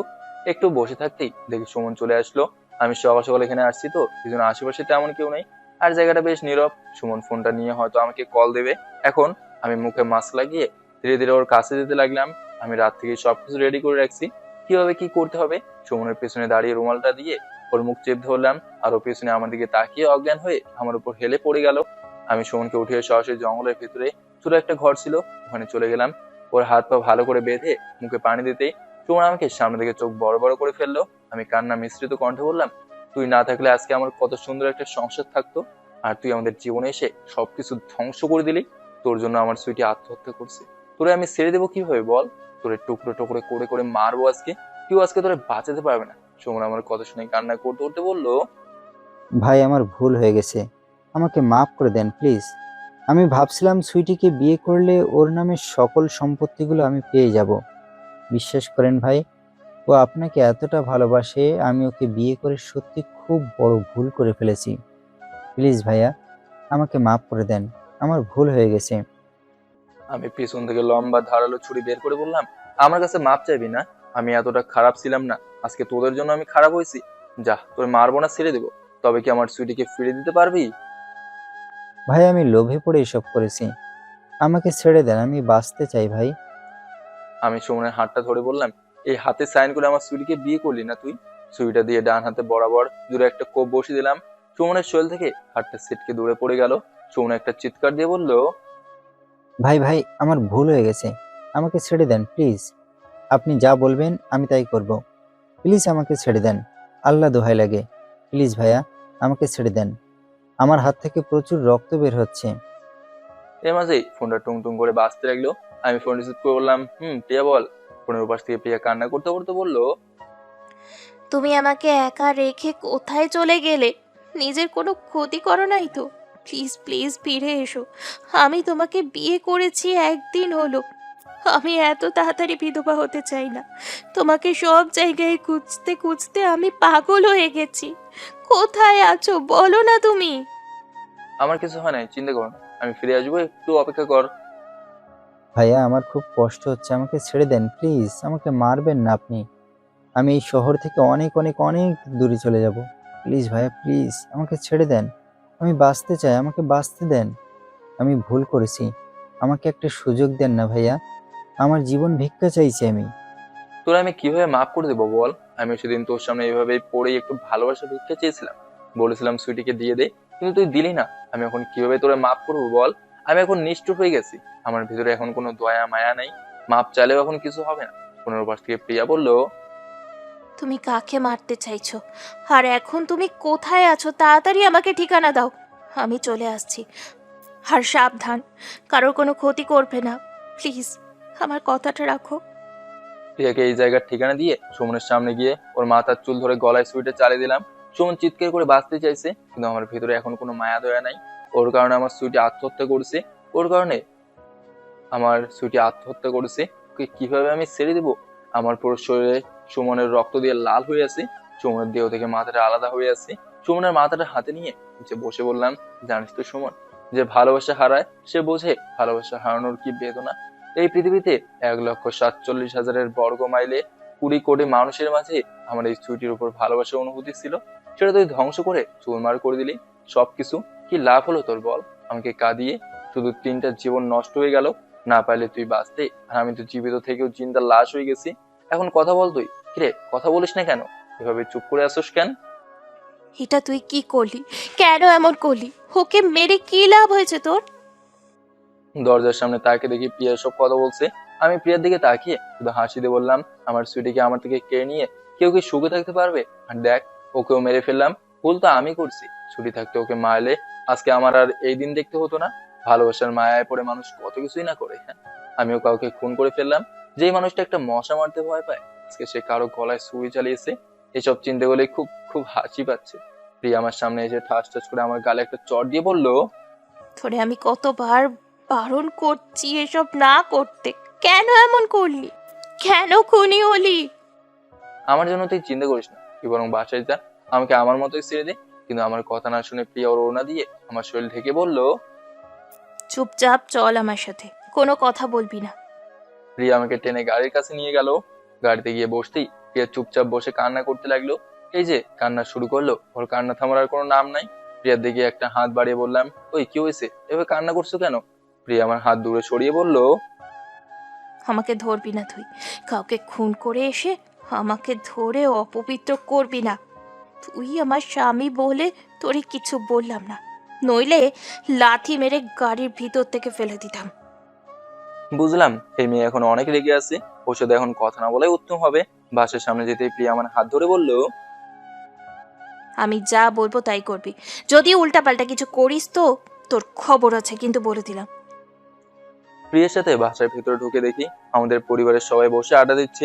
আমার শরীরে রক্ত দেখে সবাই যেন ভয় পেয়ে গেল। সবার কপালে আমি একটা ভয়ের ছাপ দেখতে পাচ্ছি। প্রিয়া আমার হাত টেনে ধরে উপরে নিয়ে যাচ্ছে। আমার শ্বশুর পেছন থেকে বলল, প্রিয়ামা, কি হয়েছে? কিছুই তো বুঝলাম না। কিচ্ছু বুঝতে হবে না তোমার, তুমি এখন রেডি হয়ে অফিসে চলে যাও, আমি ওকে নিয়ে কিছুক্ষণের ভিতরে আসছি। প্রিয়া আমাকে ওয়াশরুমের ভিতরে নিয়ে গিয়ে ওর কোমরে শাড়ির আঁচল গুজে আমাকে গোসল করাতে লাগলো। আমি আগেই বলছিলাম যে সুইটির সকল গুণ এই প্রিয়ার মাঝেই আছে। আমি বারবার এই প্রিয়ার মাঝে সুইটিকে খুঁজে পাই। গোসল শেষ করে প্রিয়া আমাকে বের করে আমার মাথার পানি মুছে দিতে লাগলো। তবে প্রিয়ার চোখ থেকে টপ টপ করে পানি পড়তে লাগলো। এটা দেখে আমার খুব খারাপ লাগলো। আমি প্রিয়ার হাত ধরে বিছানার উপর বসে বললাম, কি হয়েছে, এভাবে কান্না করছো কেন? কান্না করা ছাড়া আমার কি আর কোনো উপায় আছে? না পাবো স্বামীর ভালোবাসা, না পাবো স্বামীকে এই আঁচলের মাঝে বেঁধে রাখতে। আজকে আমার কথা না শুনেই তো কাউকে খুন করে ফেললেন। আমার কথা আপনি শুনবেন না তো ঠিক আছে, আমিও আমার রাস্তা দেখছি।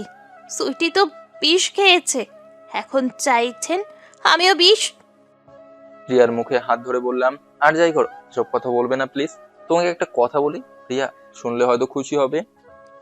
আমার কোনো খুশির দরকার নেই, তার আগে আপনি আমাকে প্রমিস করেন যে আর জীবনে এসব কাজ করবেন না। যদি এসব করেন তো আমি সত্যি সত্যি। এই যে বাবা, কানে ধরলাম, আর এসব করবো না, আমার ভুল হয়ে গেছে। মনে থাকে যেন। এখন আমি রেডি হই, আপনি একটু বসেন, এরপর দুইজন মিলে একসাথে যাব। প্রিয়া, আমার একটা কথা ছিল। বলেন। এই সংসারের মাঝ রাস্তায় আমাকে বস্তির ছেলে বলে দূরে সরিয়ে দিবে না তো? এই শহরে এসে সবকিছু হারিয়ে ফেলছি। যাকে আপন মনে হয় সে খুব তাড়াতাড়ি পর হয়ে যায়। হয়তো তোমাকে আমি কয়েকদিন পর মেনে নেবো, পরে যদি তুমি আবার নতুন কাউকে পেয়ে আমাকে ভুলে যাও। প্রিয়া একটা কাগজ নিয়ে কি জানি লিখে বললো। এখানে সাইন করেন আপনি। প্রিয়ার কথা শুনে আমি কাগজে সাইন করে বললাম, কি লিখছো এখানে? এখানে লিখছি, আমি যেই দিন আপনাকে ছেড়ে চলে যাব সেই দিন ওই সুইটির মতো আমার মৃত্যু হয় যেন।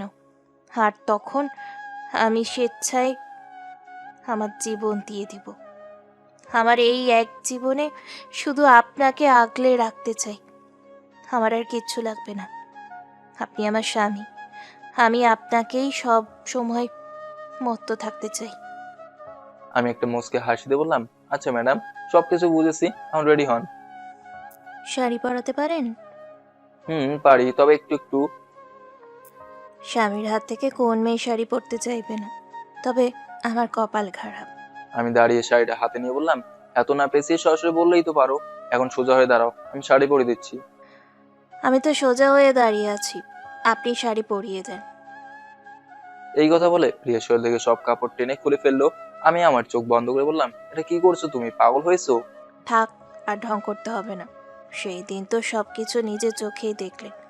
তবে এখন তো আপনি আমার স্বামী, সেই হিসেবে আমার সব কিছু আপনার। আমার ওপর আপনার সম্পূর্ণ অধিকার আছে। আমি আমার সব কিছু আপনাকে দিয়ে দিলাম। তবে ওই বলছি না, যেই দিন আপনি ভালোবেসে আমাকে কাছে টেনে নেবেন সেই দিন আমি আপনার ওপর অধিকার কাটাবো। আমি এবার চোখ খুলে প্রিয়াকে শাড়ি পরাতে শুরু করলাম। প্রিয়া মাঝে মাঝে মুসকি মুসকি হাসছে আর আমার দিকে তাকিয়ে দেখছে। জানি তো সুইটি আপনার জন্য অযথা পাগল হয় নাই, আপনার মাঝে মায়া মায়া একটা ভাব আছে। আমি শাড়ির কুচি প্রিয়ার হাতে ধরে দিয়ে ওর পেটে একটা চিমটি দিয়ে বললাম, এখন ব্যাগটা তুমি করে নাও, ঠিক আছে? আমি বিছানার উপর গিয়ে বসতেই প্রিয়া বলল, চা খাবেন আপনি? না, তার আর দরকার নেই, এখন তো অফিসে যেতে হবে, চলো এখন বাসা থেকে বের হই। প্রিয়া আমার পাশে বসে বলল, একটা মেয়ের জীবনে সবকিছু ধ্বংস হয় কখন জানেন? যখন সে দেখে তার স্বামী তার উপর থেকে মুখ ফিরিয়ে নিয়েছে। আমার জীবন থেকে সবকিছু তন্ন ছিন্ন, একেবারে সবকিছু ধ্বংস হয়ে যায় যেন। যেই দিন দেখবো আমার স্বামী আমার থেকে মুখ ফিরিয়ে নিয়ে অন্য মেয়েতে মত্ত হয়ে আছে। যেই ভালোবাসার দায়িত্ব আমার ছোট বোন আমাকে দিয়েছে, সেটা যদি আমি পালন করতে না পারি, তাহলে নিজেকে আমি খুব বড় একটা অপরাধী মনে করব। আমি আশাবাদী আপনি একদিন না একদিন আমাকে ঠিক মেনে নেবেন, আর আমি সেই দিনের অপেক্ষায় আছি। আমি প্রিয়ার হাত ধরে বললাম, খুব শীঘ্রই তোমাকে আমি মেনে নেব।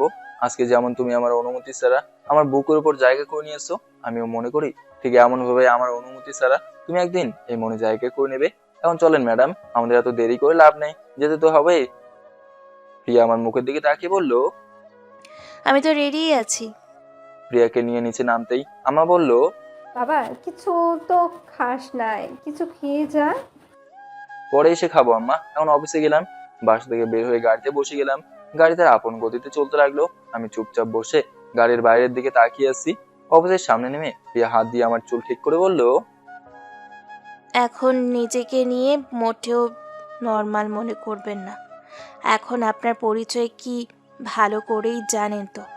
এখন আপনি এই অফিসের মালিকের একমাত্র মেয়ের জামাই, আপনার সম্মান আলাদা। বুঝলাম, আর বুঝতে হবে না। প্রিয়ার সাথে অফিসের ভেতরে যেতেই সবাই আমাকে আর প্রিয়াকে ফুল দিয়ে বরণ করে নিল। আগে এই অফিসের একজন সাধারণ কর্মচারী ছিলাম, এখন এই অফিসের মালিকের মেয়ের জামাই। ভাবতেই ভালো লাগছে খুব। সবশেষে প্রিয়া বলল, তাহলে আপনি কাজ করেন, আমি আমার কেবিনে চলে গেলাম। প্রিয়া যেতেই আমি আমার ডেস্কে চলে গেলাম। কিরে বর্ণা, কেমন আছোস? বলছি না আমার সাথে তুই কোনো কথা বলবি না, আমি তোর সাথে কথা বলতে বাধ্য নই। ঠিক আছে, তোর কথা বলতে হবে না, তবে একদিন বুঝবি আমি তোর কত বড় উপকার করছি। আমার বোন কতটা কষ্টের মাঝে আছে এটা শুধু আমিই জানি। আজকে যেই ছেলের জন্য তুই আমার সাথে কথা বলিস না, একদিন সেই ছেলের সম্পর্কে সবকিছু জানতে পারবি। থাক, আমার সাথে তোর কথা বলতে হবে না। হঠাৎ করে দেখি প্রিয়ার কেবিনের দিকে প্রিয়ার এক্স বয়ফ্রেন্ড যেতে লাগলো, যাকে সবসময় আমি কালো পান্ডা বলতাম। সেই ছেলেটা প্রিয়ার রুমে যেতে দেখে আমার মনে একটু খটকা লাগলো। তবে আমার এখন যাওয়া যাবে না, প্রিয়া আমাকে ডাক দিলে যাবো। দেখি প্রিয়া কি করে। আগে বলতে না বলতেই পিয়ন এসে আমাকে বললো, স্যার, প্রিয়া ম্যাডাম বললো আপনি এখন গিয়ে ওনার সাথে দেখা করতে। আমি তো সবকিছু আগে থেকেই বুঝে গেছি। আমি চেয়ার থেকে উঠে পিয়ার কেবিনের সামনে ঢুকে গেলাম।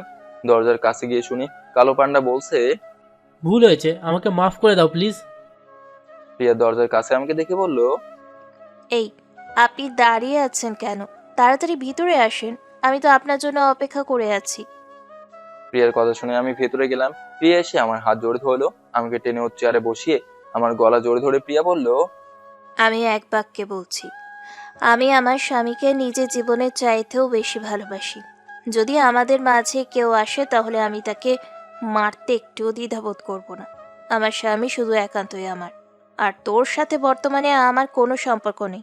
তুই তো লুইচ্চামি করে এই অফিসে আসলি, ফালতু ছেলে। এখন এখান থেকে বের হয়ে যা, নইলে আমি তোরে ঘাট ধাক্কা দিয়ে বের করে দেব। একটা কথা মাথায় রাখ, আমি এখন বিবাহিত। আমার উপর এখন শুধু আমার স্বামীর অধিকার আছে, বাকি সকল পুরুষ আমার জন্য হারাম। হ্যাঁ প্রিয়া রাখো তো, কাউকে এভাবে অপমানিত করতে নেই। দেখেন ভাই, মনে করেন আপনি বিয়ে করলেন, আপনার বিয়ের পর যদি আমি গিয়ে আপনার বউকে বলি আমি তোমাকে ছাড়া বাঁচবো না, তোমাকে আমি অনেক অনেক ভালোবাসি, তাহলে কি হবে বলেন? তখন তো আপনি আমার মাথা ফাটাবেন। থাক ভাই, কথা বাড়িয়ে লাভ নেই, চলে যান। আমার কথা শুনে ছেলেটা চুপচাপ মাথা নিচু করে অফিস থেকে বের হয়ে গেল। প্রিয়া আমার গলা ছেড়ে বলল, সরি, আপনার অনুমতি ছাড়া আমি আপনার। ছাড়ো তো এসব কথা। প্রিয়া আমার বোনকে দেখতে খুব ইচ্ছে করছে, চলো না একবার দেখে আসি। আমি যেতে পারবো না বাবা, আমার অনেক কাজ আছে। আমার মুখের উপর কথা বলো, এই হলো স্বামীর ভালোবাসা নাকি? প্রিয়া মাথা নিচু করে বলল, সরি, আমার ভুল হয়ে গেছে। আজকে 2 দিন হলো অফিসে আসি না, অনেক কাজ জমা পড়ে আছে, কি করব বলেন?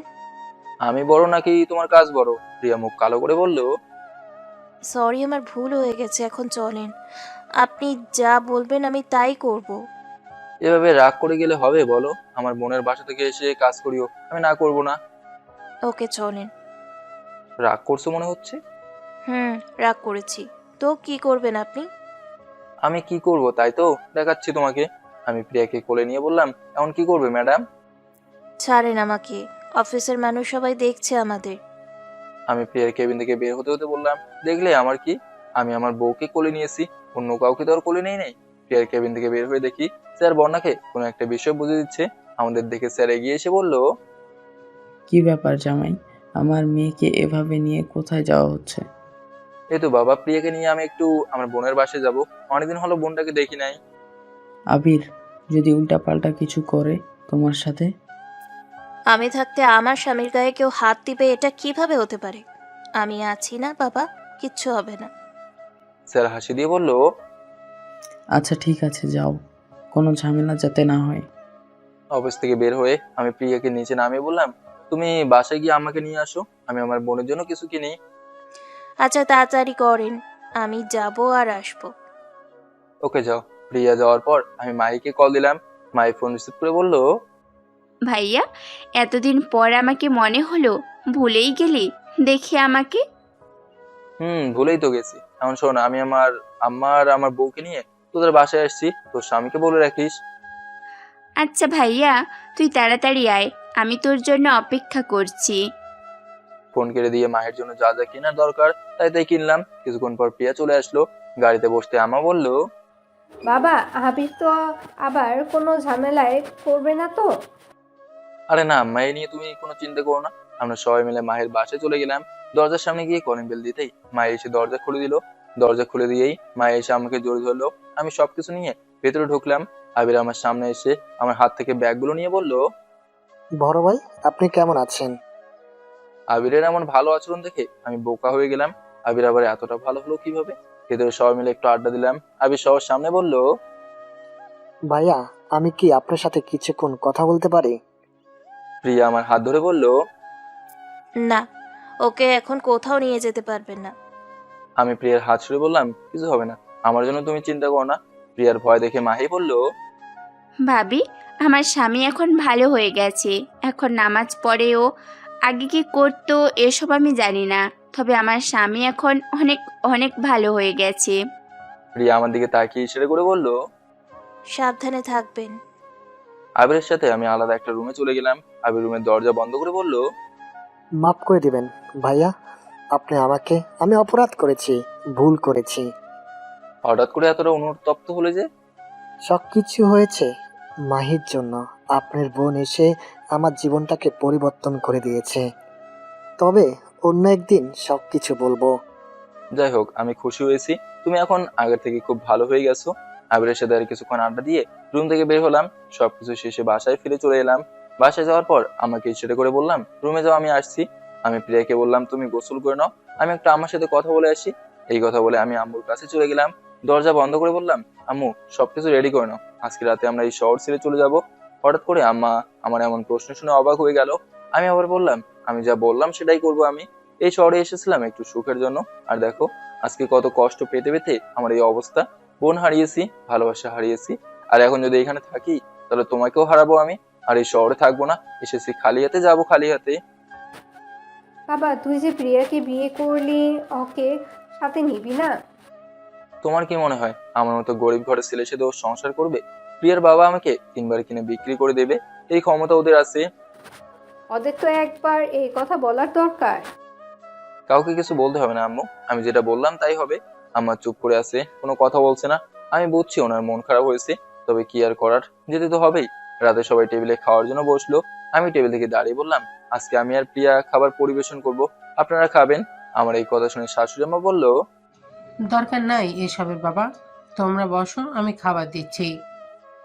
আমি শাশুড়ি আমাকে বসিয়ে বললাম, চুপ করে বসেন তো, আর স্যার আপনার জন্য স্পেশাল কিছু নিয়ে আসবো। স্যার হাসি দিয়ে বলল, তোমাদের ইচ্ছে। আপনারা একটু বসেন, আমি প্রিয়াকে নিয়ে কিচেন রুম থেকে আসছি। প্রিয়ার হাত ধরে কিচেন রুমে নিয়ে আসতেই প্রিয়া বলল, কি করো এসব? তোমার কি মাথা গেছে? আমি কি কখনো রান্না করেছি বলো? ঠিক আছে তুমি যাও, তোমার কিছু করতে হবে না, আমি একাই সবকিছু করে নেবো। প্রিয়া আমার মুখ দেখেই বুঝে গেল যে আমি রাগ করেছি। এজন্য প্রিয়া আমার হাত জড়িয়ে ধরে বলল, আমার ভুল হয়ে গেছে, এখন আমার স্বামী আমাকে যা বলবে আমি তাই করব। থাক, তোমাকে কিছু করতে হবে না, তুমি তোমার কাজ করো, যাও। ও হে আমার প্রাণ প্রিয় স্বামী, আমার কথার কষ্ট পেয়েছেন? আমি অনেক অনেক সরি। হয়েছে, আর সরি বলতে হবে না, এখন গিয়ে খোলো, যাও। প্রিয়া আমার কথা মতো বাসার দরজা খুলে বলল। কই, কিছু তো নেই। আমি দরজার সামনে যেতেই ডেলিভারি ম্যান এসে হাজির। আমি সবকিছু হাতে নিয়ে দিতে বললাম, আমি জানি আমার বউ রান্না করতে পারে না, এজন্য সবকিছু আমি নিয়ে আসছি, আর এটাই আমার সারপ্রাইজ ছিল। আমি টাকা পরিশোধ করে সবগুলো নিয়ে টেবিলে খাবার পরিবেশন করতে করতে বললাম, আসলে অর্ডারটা একটু দেরিতে এসেছে, এজন্য আমি সরি। আর আমি জানি আমার বউ রান্না করতে পারে না, এজন্য আমি রেস্টুরেন্ট থেকেই খাবার নিয়ে আসলাম। তবে অতি শীঘ্রই আমার বউ সবকিছু শিখে যাবে। বিয়ের পর এটাই আমার বউয়ের তরফ থেকে আপনাদের উপহার। ভুল হলে মাফ করবেন প্লিজ। ধপ করে প্রিয়া আমাকে জড়িয়ে ধরে কান্না করতে করতে বলল, তোমাকে কে বলছে আমার জন্য এত কষ্ট করতে? জানো আমি কতটা খুশি হয়েছি। আমাকে কিছু না বলে এমন করলে কেন? আমার জন্য তুমি কত কিছু করছো, আর আমি এইটুকু করতে পারবো না? এখন কান্না বাদ দিয়ে খেয়ে নাও। না, আপনি আগে খান, পরে আমি খাবো। শ্বশুর আব্বা বলল, হয়েছে, আর কাউকে অভিমান করতে হবে না, সবাই বসে একসাথে খেয়ে নিই। প্রিয়াকে আমার পাশে বসিয়ে একসাথে খেতে লাগলাম। খাবার শেষ করে রুমে চলে গেলাম। আমি শুধু এখন প্রিয়ার অপেক্ষা করছি। ও আসলে ওকে রেখে রাতের আধারে পালিয়ে যাব। আজকে এই বাসা থেকে চলে যাব, এটা শিওর। অলরেডি ট্রেনের টিকিট কেটে ফেলছি, এখন শুধু যাওয়ার পালা। কি করেন সাহেব? প্রিয়াকে দেখে মুচকে হাসি দিলাম আর বললাম, এই বসে বসে তোমার অপেক্ষা করছি। আর বলতে না বলতে এসে গেছো। কেন, আপনি কি চান আমি চলে যাব? আমি বিছানার উপরে হেলান দিয়ে বললাম, আমার কাছে আসো। কি ব্যাপার, আজকে এভাবে ডাকছেন যে আমাকে? তুমি আসবে কি আসবে না? আমার কথা শুনে প্রিয়া আমার পাশে বিছানায় বসে বলল, বলেন সাহেব। প্রিয়াকে ধরে আমার পায়ের উপর শুয়ে বললাম, মাঝে মাঝে সুইটির কথা খুব মনে পড়ে জানো। আর আমি অনেক বড় বেইমান, দেখো না এখন আমি কিভাবে ওকে ভুলে যাচ্ছি। সুইটির কথা মনে করে আর মন খারাপ করবেন না। আর সুইটি মরার আগে বলে গেছে যেন আমি সবসময় আপনাকে ভালোবেসে আমাতেই মত্ত রাখি। আমি কি ঠিক মতো আপনাকে ভালোবাসি না বলেন? আর সুইটির কথা জানি ভুলতে পারবেন না। এরপরেও আমি চেষ্টা করব ওর জায়গাটা নিয়ে নিতে। তুমি আমার জন্য যা করছো, আমার তো মনে হয় ওর জায়গাটা নিতে তোমার বেশি সময় লাগবে না। তবে রাগী মেয়েরা এত সুন্দর করে ভালোবাসতে পারে, এটা আমার অজানা ছিল। প্রিয়া উপরে আমার দিকে তাকিয়ে বলল, আমি কি রাগী মনে হয় আপনার? আমার জীবনে এখন একটা জিনিস আছে, যেটা হলো আপনি। বিয়ের পর মেয়েদের তার স্বামী ছাড়া কেউ আপন হয় না। আমি চোখ বন্ধ করে আপনাকে বিশ্বাস করি। আমি প্রিয়ার চুলের মাঝে হাত ঢুকিয়ে ওর জামার পিছনের চেনটা খুলে একটা চুমু বসিয়ে দিলাম। প্রিয়া চোখ বন্ধ করে আছে। আমি বললাম, কি ম্যাডাম চোখ বন্ধ করলেন কেন? আপনি উপরে আমি নিচে, এটা কেমন যেন লাগছে। কালকে তো ঘুমের মাঝে আপনাকে জড়িয়ে ধরছি, এই জন্য এত কিছু বলতে পারি নাই। তবে আজকে আমি নিজে অনুভব করে আপনার পাশে শুইতে চাই। জায়গা দিবেন না আমাকে? প্রিয়ার কথা মতো আমি ওর পাশে শুয়ে বললাম, এখন হয়েছে ম্যাডাম। প্রিয়া আমার মুখের কাছাকাছি ওর মুখটা এনে বলল, হয়েছে মানে খুব হয়েছে, আর আমি তো এটাই চাইছিলাম। প্রিয়ার কপালে আলতো করে চুমু দিয়ে বললাম, যদি কখনো আমি হারিয়ে যাই তখন একা থাকতে পারবে তো? তখন যেন আমার মৃত্যু হয়। যদি আমাকে রেখে হারিয়ে যাবেন, তাহলে এতটা কাছে আমাকে টেনে নিলেন কেন? এভাবে বলো না, সবাইকে একদিন না একদিন তো মৃত্যুর স্বাদ গ্রহণ করতে হবে, তাই তো? যদি আমি প্রিয়া ওর ঠোঁট দিয়ে আমার ঠোঁট চেপে ধরে কিছুক্ষণ পর ছেড়ে দিয়ে উল্টো হয়ে শুয়ে বলল, যখন একটু রোমান্টিক মুডে থাকি তখন আপনি এইসব কথা বলেন। কেন এইসব কথা আপনার বলা লাগে? এসব কথা না বললে কি হয় না? সব মেয়ে চায় তার স্বামী নিয়ে সে যেন সুখে থাকতে পারে। আমিও তো এটাই চাইছি। আর এতে তো আমি কোনো ভুল করি নাই। বলেন আমি ভুল করেছি? প্রিয়াকে জোরে ধরে বললাম, এদিকে আসো, আমার ভুল হয়ে গেছে, আর বলবো না। প্রিয়াকে বুকের উপর টেনে নিয়ে বললাম, কোনো একদিন এভাবেই তোমাকে ভালোবাসার সুখরে সাগরে হারিয়ে যাব, সেই পর্যন্ত একটু অপেক্ষা করেন ম্যাডাম। আমি তো আপনার জন্য সারা জীবন অপেক্ষা করতে রাজি আছি। আপনার ভালোবাসা পাওয়ার জন্য এই মনটা শুধু ছটপট করে। আমি বুঝি আমার কষ্ট, তবে আপনাকে তো আমি কষ্ট দিতে চাই না। এই জন্য নীরবেই সব কিছু আমি সহ্য করে নিই। হয়েছে ম্যাডাম, আর কোনো বলবেন না, এখন একটু ঘুমিয়ে নেন, ঠিক আছে? আপনার বুকের ওপর শুয়ে থাকতে আমার খুব ইচ্ছা করছে। আমি ঘুমিয়ে গেলে আমাকে বুকের ওপর থেকে সরিয়ে দিয়েন না তো। পাগল হয়েছে তুমি? আমি কেন এমন করবো? তুমি আমার লক্ষ্মী গুলুমুলু একটা বউ, ভালোবাসি না আমি তোমাকে? আজকে আপনার মুখ থেকে ভালোবাসি শব্দটা শুনে আমার খুব ভালো লাগছে। আমি আজকে কতটা যে খুশি হয়েছি বলার বাহিরে। কি বলবো আপনাকে? এই একদম কান্না করবে না। প্রিয়ার চোখের পানি মুছে দিয়ে ওকে আরো শক্ত করে জোরে ধরে বললাম, আমি জানি না আমার কি হয়েছে, যেভাবে তোমার উপর আমার মায়া আরো বেড়ে যাচ্ছে। তবে আমি এটাই চাই, আমি যেন তোমার ভালোবাসায় পরে মাতাল হয়ে যাই, হতে চাই তোমাতে মগ্ন। তুমি আমার স্বপ্নের রাজকুমারী, সেই অরণ্য হবে কি আমার, থাকবো আমি শুধু একান্তই তোমার। হুম, আর এভাবে বলবেন না। এমনিই তো আমি আপনার প্রেমে পাগল হয়ে মাতোয়ারা হয়ে গেছি। আর কত আমাকে আপনি পাগল করবেন বলেন? প্রিয়ার মাথায় হাত বুলিয়ে দিতে দিতে বললাম, এখন তাহলে একটু ঘুমিয়ে পড়ো, রাত অনেকটাই হয়ে গেছে। প্রিয়া আমার বুকের উপর শুয়ে চুপচাপ তাই করতে লাগলো। আর বলতে না বলতেই প্রিয়া ঘুমিয়ে গেল। যখন আমি পুরোপুরি শিওর হলাম ও ঘুমিয়ে গেছে, তখন ধীরে ধীরে ওকে আমার বুক থেকে নামিয়ে একটা কাগজে সুন্দর করে লিখলাম, আমার মতো নষ্ট একটা ছেলের জন্য নিজের জীবন ধ্বংস করবে কেন? না পারবো আমি তোমাকে কিছু দিতে, না পারবো তোমাকে ভালো কিছু খাওয়াতে। একটা কথা কি জানো, ভালোবাসা দিয়ে সব হয় না। টাকা না থাকলে ভালোবাসা জানলা দিয়েই পালিয়ে যায়। হয়তো আরো কয়েকদিন থাকলে আমি তোমাদের পুরোপুরি মগ্ন হয়ে যেতাম। বেশি মায়া জন্ম নেওয়ার আগেই আমি তোমার কাছ থেকে বিদায় নিয়ে নিলাম। ভালো থেকো, সুখে থেকো, আর নতুন কাউকে দেখে বিয়ে করে নেবে, ঠিক আছে? আমি কখনো তোমাকে আর বিরক্ত করবো না। এই শহরে এসেছি খালি হাতে, যাবো খালি হাতে। বোন, ভালোবাসা, বউ সবকিছু আমি হারিয়ে ফেললাম। শেষমেশ খালি হাতে যাচ্ছি গ্রামের বাড়িতে, কিছুই নিতে পারলাম না। আল্লাহ হাফেজ আমার প্রিয় বউ, তবে একটু একটু করে আমি তোমাকে ভালোবাসি। ঠিক আছে, থাকো তুমি, আমি গেলাম। কিন্তু তোমার অসহায় স্বামী। চিঠিটা প্রিয়ার মাথার কাছে রেখে রুমের দরজা খুলে বের হলাম। শেষবারের মতো প্রিয়ার দিকে একটু তাকিয়ে নিলাম। আমাকে ডাক দিতে আম্মা বলল, বাবা আমি রেডি আছি, শুধু তোর অপেক্ষা করছিলাম। আমাকে নিয়ে ধীরে ধীরে বাসা থেকে বের হলাম। স্টেশনে গিয়ে ট্রেনে বসতে আম্মা বলল, বাবা এই কাজটা কি ঠিক করলাম আমরা? বৌমাকে এভাবে একা রেখে চলে যাচ্ছি। আমি মন খারাপ করে বললাম, এছাড়া আমার কি করার আছে? তবে অপরাধ করেছি আম্মা। আমি এই শহরে এসে কেন এই শহরে আসতে গেলাম? যদি গ্রামেই থেকে যেতাম তাহলে আর এমন কিছু হতো না। প্রিয়াকে ছাড়া তুই কি থাকতে পারবি? আমার তো মনে হয় পারবি না। তবে আমি যদি সত্যি হই তাহলে দেখিস, একদিন প্রিয়া আবার ফিরে আসবে তরে খুঁজে। ও শিট, আমি তো মাইকে বলতেই ভুলে গেছি যে আমার ঠিকানা যেন প্রিয়াকে না দেয়। আম্মা আমার হাত ধরে বলল, কাউকে এখন আর কল দেওয়ার দরকার নেই। আমি তোর মা, আমি তোরে জন্ম দিয়েছি, সব কিছু আমি বুঝি। আমি তো আর হবু শিশু না। যদি প্রিয়া আবার তোর জন্য ফিরে আসে তাহলে বুঝে নিবি ও তোরে সত্যিকারের ভালোবাসে। আর আমি আশাবাদী আমার বৌমা খুব তাড়াতাড়ি ফিরে আসবে। আমার কথা শুনে আমি আর কিছু বললাম না, চুপচাপ বসে আছি। আম্মা আমার পাশে চেয়ারে হেলান দিয়ে ঘুমিয়ে পড়লো। আমার মন চাইছিল না প্রিয়াকে এভাবে একা রেখে পালিয়ে চলে আসি, কিন্তু কি আর করবো, এটাই আমার ভাগ্যে লেখা ছিল। বাড়িতে যেতে যেতে সকাল হয়ে গেল। গ্রামের অনেক চেনা পরিচিত মানুষগুলোকে ভালো মন্দ জিজ্ঞেস করলাম। তবে এখন আমি আমাদের জমি দেখাশোনা করব, আর টুকটাক যা কাজ পাই তাই করব। দেখতে দেখতে আজকে 5 দিন হয়ে গেল। মাঝে মাঝে প্রিয়ার কথা খুব মনে হয়, কিন্তু মনে হলে আর কি করার, ভাগ্যে যা ছিল তাই হয়েছে। আজকে মাঠে কাজ করে বাসায় গেলাম, শরীরে এখনো কাদা লেগে আছে। বাসার সামনে গিয়ে দেখি বড় একটা মাইক্রো গাড়ি দাঁড়িয়ে আছে। মনে মনে বললাম, এই অসময়ে আবার বাসায় গিয়েছিল। বাড়ির সামনে দেখি আমার শ্বশুর বাড়ির সবাই চলে আসছে, সাথে আবার মাহি আর ভাবি আবিরও এসেছে। প্রিয়া দূর থেকে আমাকে দেখেই চোখ মুখ লাল করে দিল। মনে মনে বললাম, আজকে হয়তো আমার শেষ দিন, বাঁচি কিনা মরি এটা তো আর বলতে পারি না।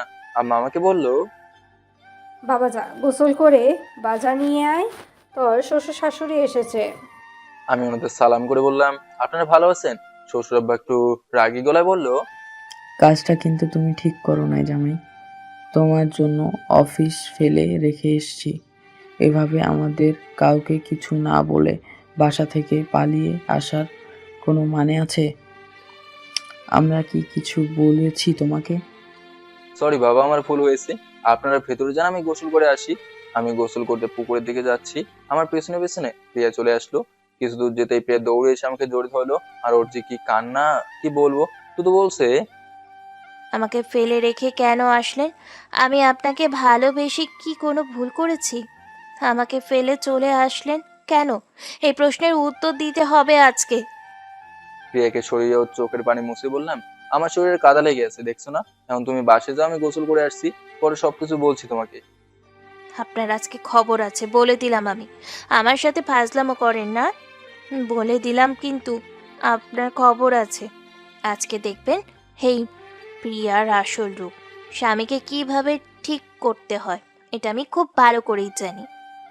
প্রিয়া রাগ দেখে চলে গেল। তোর কেন যে ওকে রেখে আসতে গেলাম, এখন তো বিপদ আমিই পড়েছি। গোসল করে বাড়িতে গেলাম, তখন বাজারের দিকে রওনা হলাম, তখন মাহি বলল, ভাইয়া ওকে নিয়ে যা, ও একা একা কি করবে? ও আবির সাহেব আছেন আপনি? আবিরকে নিয়ে বাজারের দিকে যেতে লাগলাম। রাস্তায় আবির বলল, তোমার বউ মিয়া কান্না করতে করতে একদম আমার বউরে পাগল করে দিয়েছে। পিয়া আসছিল মাহির কাছে ঠিকানা নেওয়ার জন্য। তোমার বোন ঠিকানা দিবে না বলল, এর জন্য কত কান্না। দেখ, আমি আমার আইডিয়ার থেকে বলছি, যে মারা গেছে তার জন্য মন খারাপ করলে লাভ আছে? শুধু তোমাকে খুঁজে এই মেয়ে এত দূরে আসছে, মেনে নাও। এটাই করতে হবে এখন। আপনাদের গ্রামটা অনেক সুন্দর। আগে জানলে তো তোমার বোনকে নিয়ে বেড়াতে চলে আসতাম। তোমার কিন্তু কলিজা আছে, বলতে হবে। যেদিন শুনলাম সুমনকে মেরে ফেলছ, সেদিন আমি একটু ভয় পেয়েছিলাম। না জানি এই ছেলে এখন আমার কি করে। আপনি জানেন কি হবে? কোনো একভাবে জানি, তবে এখন এসব কথা না বলাটাই ভালো হবে। সব কিছু যখন সমাধান হয়ে গেছে, এসব বলে এখন কি লাভ বল? সেটাই। বাজার থেকে এসে আমার হাতে সবকিছু দিলাম। চেয়ারে বসতেই তুই আমার শার্টের কলার ধরে বলল, আজকে আপনার খবর আছে, চলেন আমার সাথে। আমাকে একা ফেলে চলে আসা না, চলেন আপনি। সবাই আমাদের দিকে তাকিয়ে তাকিয়ে মুচকে মুচকে হাসছে। প্রিয়া আমাকে রুমের ভেতরে নিয়ে গিয়ে দরজা বন্ধ করে দিল। আর কোনো কথা নাই, আমাকে বিছানার উপর ফেলে দিয়ে আমার ঠোঁটের উপর হামলা করে বসলো। একটার পর একটা লিপ কিস করছে। আমার তো বাবার দম বন্ধ হয়ে যাচ্ছে। কোনো মতে প্রিয়াকে সরিয়ে আমি দাঁড়িয়ে বললাম, পাগল হয়েছো কি তুমি? আমাকে মারার প্ল্যান করো নাই তো আবার? প্রিয়া বালিশ হাতে নিয়ে আমাকে মারতে মারতে বললো, আরো আসবি বল আমাকে রেখে? কত বড় সাহস আমাকে রেখে পালিয়ে আসা! বল আরো আসবি? প্রিয়াকে পিছন থেকে শক্ত করে জোরে ধরে বললাম, বাবু আমার ভুল হয়ে গেছে, আর এমন কিছু করবো না, প্লিজ প্লিজ মাফ করে দাও। ছাড় আমাকে, তুই ধরবি না আমাকে। আমি আমার কান ধরে উঠবস করতে করতে বললাম, আর এমন কিছু করবো না, প্লিজ মাফ করে দাও না। প্রিয়া আমাকে জোরে জোরে ধরতেই আমি ধপ করে প্রিয়াকে নিয়ে নিচে পড়ে গেলাম। প্রিয়া আমার মুখের দিকে তাকিয়ে বলল, তুমি কোনো ব্যথা পাও নাই তো? আমি সরি, বুঝতে পারি নাই। আমি প্রিয়াকে বুকের সাথে মিশিয়ে বললাম, কিছু হয় নাই আমার, আমি সরি, মাফ করে দাও। আমাকে এভাবে ঘুমের মাঝে একা রেখে চলে আসলা কেন? আমি কি কখনো বলছি যে তুমি গরিব, আমি ধনী? আমি তো আমার স্বামীর ভালোবাসা চাইছি। আর এই 5 দিন না আমি একটু শান্তিতে ঘুমোতে পারছি, না একটু বসতে পারছি। কত কত জায়গায় আপনাকে যে আমি খুঁজেছি বলার বাহিরে। তুমি জানো না, তুমি আমার শেষ ভালোবাসা, শেষ চেষ্টা, শেষ আশা, শেষ মানুষ, শেষ বিশ্বাস, শেষ শক্তি। আর আমার প্রিয় হাজব্যান্ড। আমার জীবন তোমাতেই সীমাবদ্ধ। আমি শুধু তোমাতেই মগ্ন। মরবো বাঁচবো শুধু আপনার জন্য। এরপরেও আমাকে ফেলে চলে আসলেন কেন? আমি কি আপনাকে ভালোবাসতে পারি না? আপনার জন্য কি আমি কিচ্ছু করি নাই? প্রিয়ার মুখে হাত দিয়ে বললাম, হয়েছে ম্যাডাম, আর কত বকা দেবেন আমাকে? এখন একটু বাইরে চলেন, নইলে সবাই আমাদের সন্দেহ করবে। যেভাবে বলছে মনে হচ্ছে আমরা বিয়ের আগে কিছু করছি, যে মানুষ দেখে আমাদের সন্দেহ করবে। বিয়ে হয়েছে আজ পর্যন্ত কিছুই হয় নাই, এই হলো আমার কপাল। স্বামীর ভালোবাসা পাই ঠিকই, কিন্তু যেই মেন জিনিসটা আমি চাই সেটা পাই না। প্রিয়ার কানের কাছে মুখ নিয়ে বললাম, আমাকে খুঁজতে তুমি খুব কষ্ট করেছো, আমি বুঝতে পেরেছি। আর শহর থেকে এখানে আসছো শুধু আমার জন্য? যাও, আজকে রাতে তোমার জন্য একটা সারপ্রাইজ আছে, তুমি যেটা চাইছো ওইটাই পাবে। ইয়াহু! এতদিন পর আমার স্বামী আমার মনের কথা বুঝতে পারলো। আমার কষ্টের শেষ পর্যন্ত সার্থক হয়েছে। দিতে বলো, বাইরের কেউ শুনবে। এখন গোসল করে তৈরি হয়ে নাও, আর নতুন শাড়ি পরবে কিন্তু। জি, আপনি যা বলবেন তাই হবে। দরজা খুলে বের হতেই প্রিয়া জোরে জোরে বলতে লাগলো, বাবা, আমার জামাই আজকে আমাকে মেনে নিয়েছে। খুব তাড়াতাড়ি তোমরা নাতির মুখ দেখতে পারবে। এই মেয়ে দেখে এখন আমার ইজ্জত ফালুদা বানিয়ে দেবে। কোনো মতে বাস থেকে বের হয়ে বড় বাঁচা বাঁচলাম। রাতে সবাই মিলে খেতে বসলাম। তবে প্রিয়া লজ্জা আমার দিকে তাকাচ্ছে না। ওই যে তখন বলছি তোমার জন্য একটা সারপ্রাইজ আছে, এজন্য লজ্জা পেয়েছে। তবে যাক, লজ্জা পাওয়া ভালো, লজ্জা হলো নারীর ভূষণ। আমি খেয়ে চুপচাপ রুমে চলে আসলাম। একটু পর প্রিয়া ভেতরে এসে দরজা লাগিয়ে আয়নার সামনে বসে সাজতে লাগলো। আমি শুধু প্রিয়ার দিকে তাকিয়ে দেখছি। প্রিয়ার সাজা শেষ হতেই শাড়ির আঁচল টেনে মুখে ঘোমটা দিয়ে আমার সামনে বসে বলল, ওহে আমার প্রাণপ্রিয় স্বামী, আপনার চরণে আমার লাখো লাখো সালাম। আজ থেকে আমি কখনো আপনার কথার অবাধ্য হব না, শুধু আপনাকে ভালোবাসবো। এখন বলেন, আমাকে কি সুন্দর লাগছে? আমি কি আপনার জন্য পারফেক্ট? জানি আমি এতটাও সুন্দর নয়, এরপরেও আমি আপনার জন্য নিজেকে তৈরি করলাম। রিয়ার মুখের উপর থেকে ঘুমটা সরিয়ে বললাম, আমার বউ সবসময় আমার কাছে সেরা, তার সাজুগুজু করতে হবে কেন? এমনিতেই তো সে আমার কাছে বিশ্ব সুন্দরী। প্রিয়া একটু লজ্জা পেয়ে বলল, আজকে কেন জানি আমার কেমন কেমন লাগছে। এর আগে তো আমার কখনো এমন হয় নাই। চিন্তা করবেন না ম্যাডাম, আজকে সকল লজ্জা ভেঙে দেবো। এমনকি শাড়ি আমি টেনে খুলবো নাকি আপনি খুলবেন? যান আপনি, এসব কি বলেন? আমার লজ্জা লাগে না বুঝি? ও, আমার বেবিটার লজ্জা লাগে দেখি মুখটা।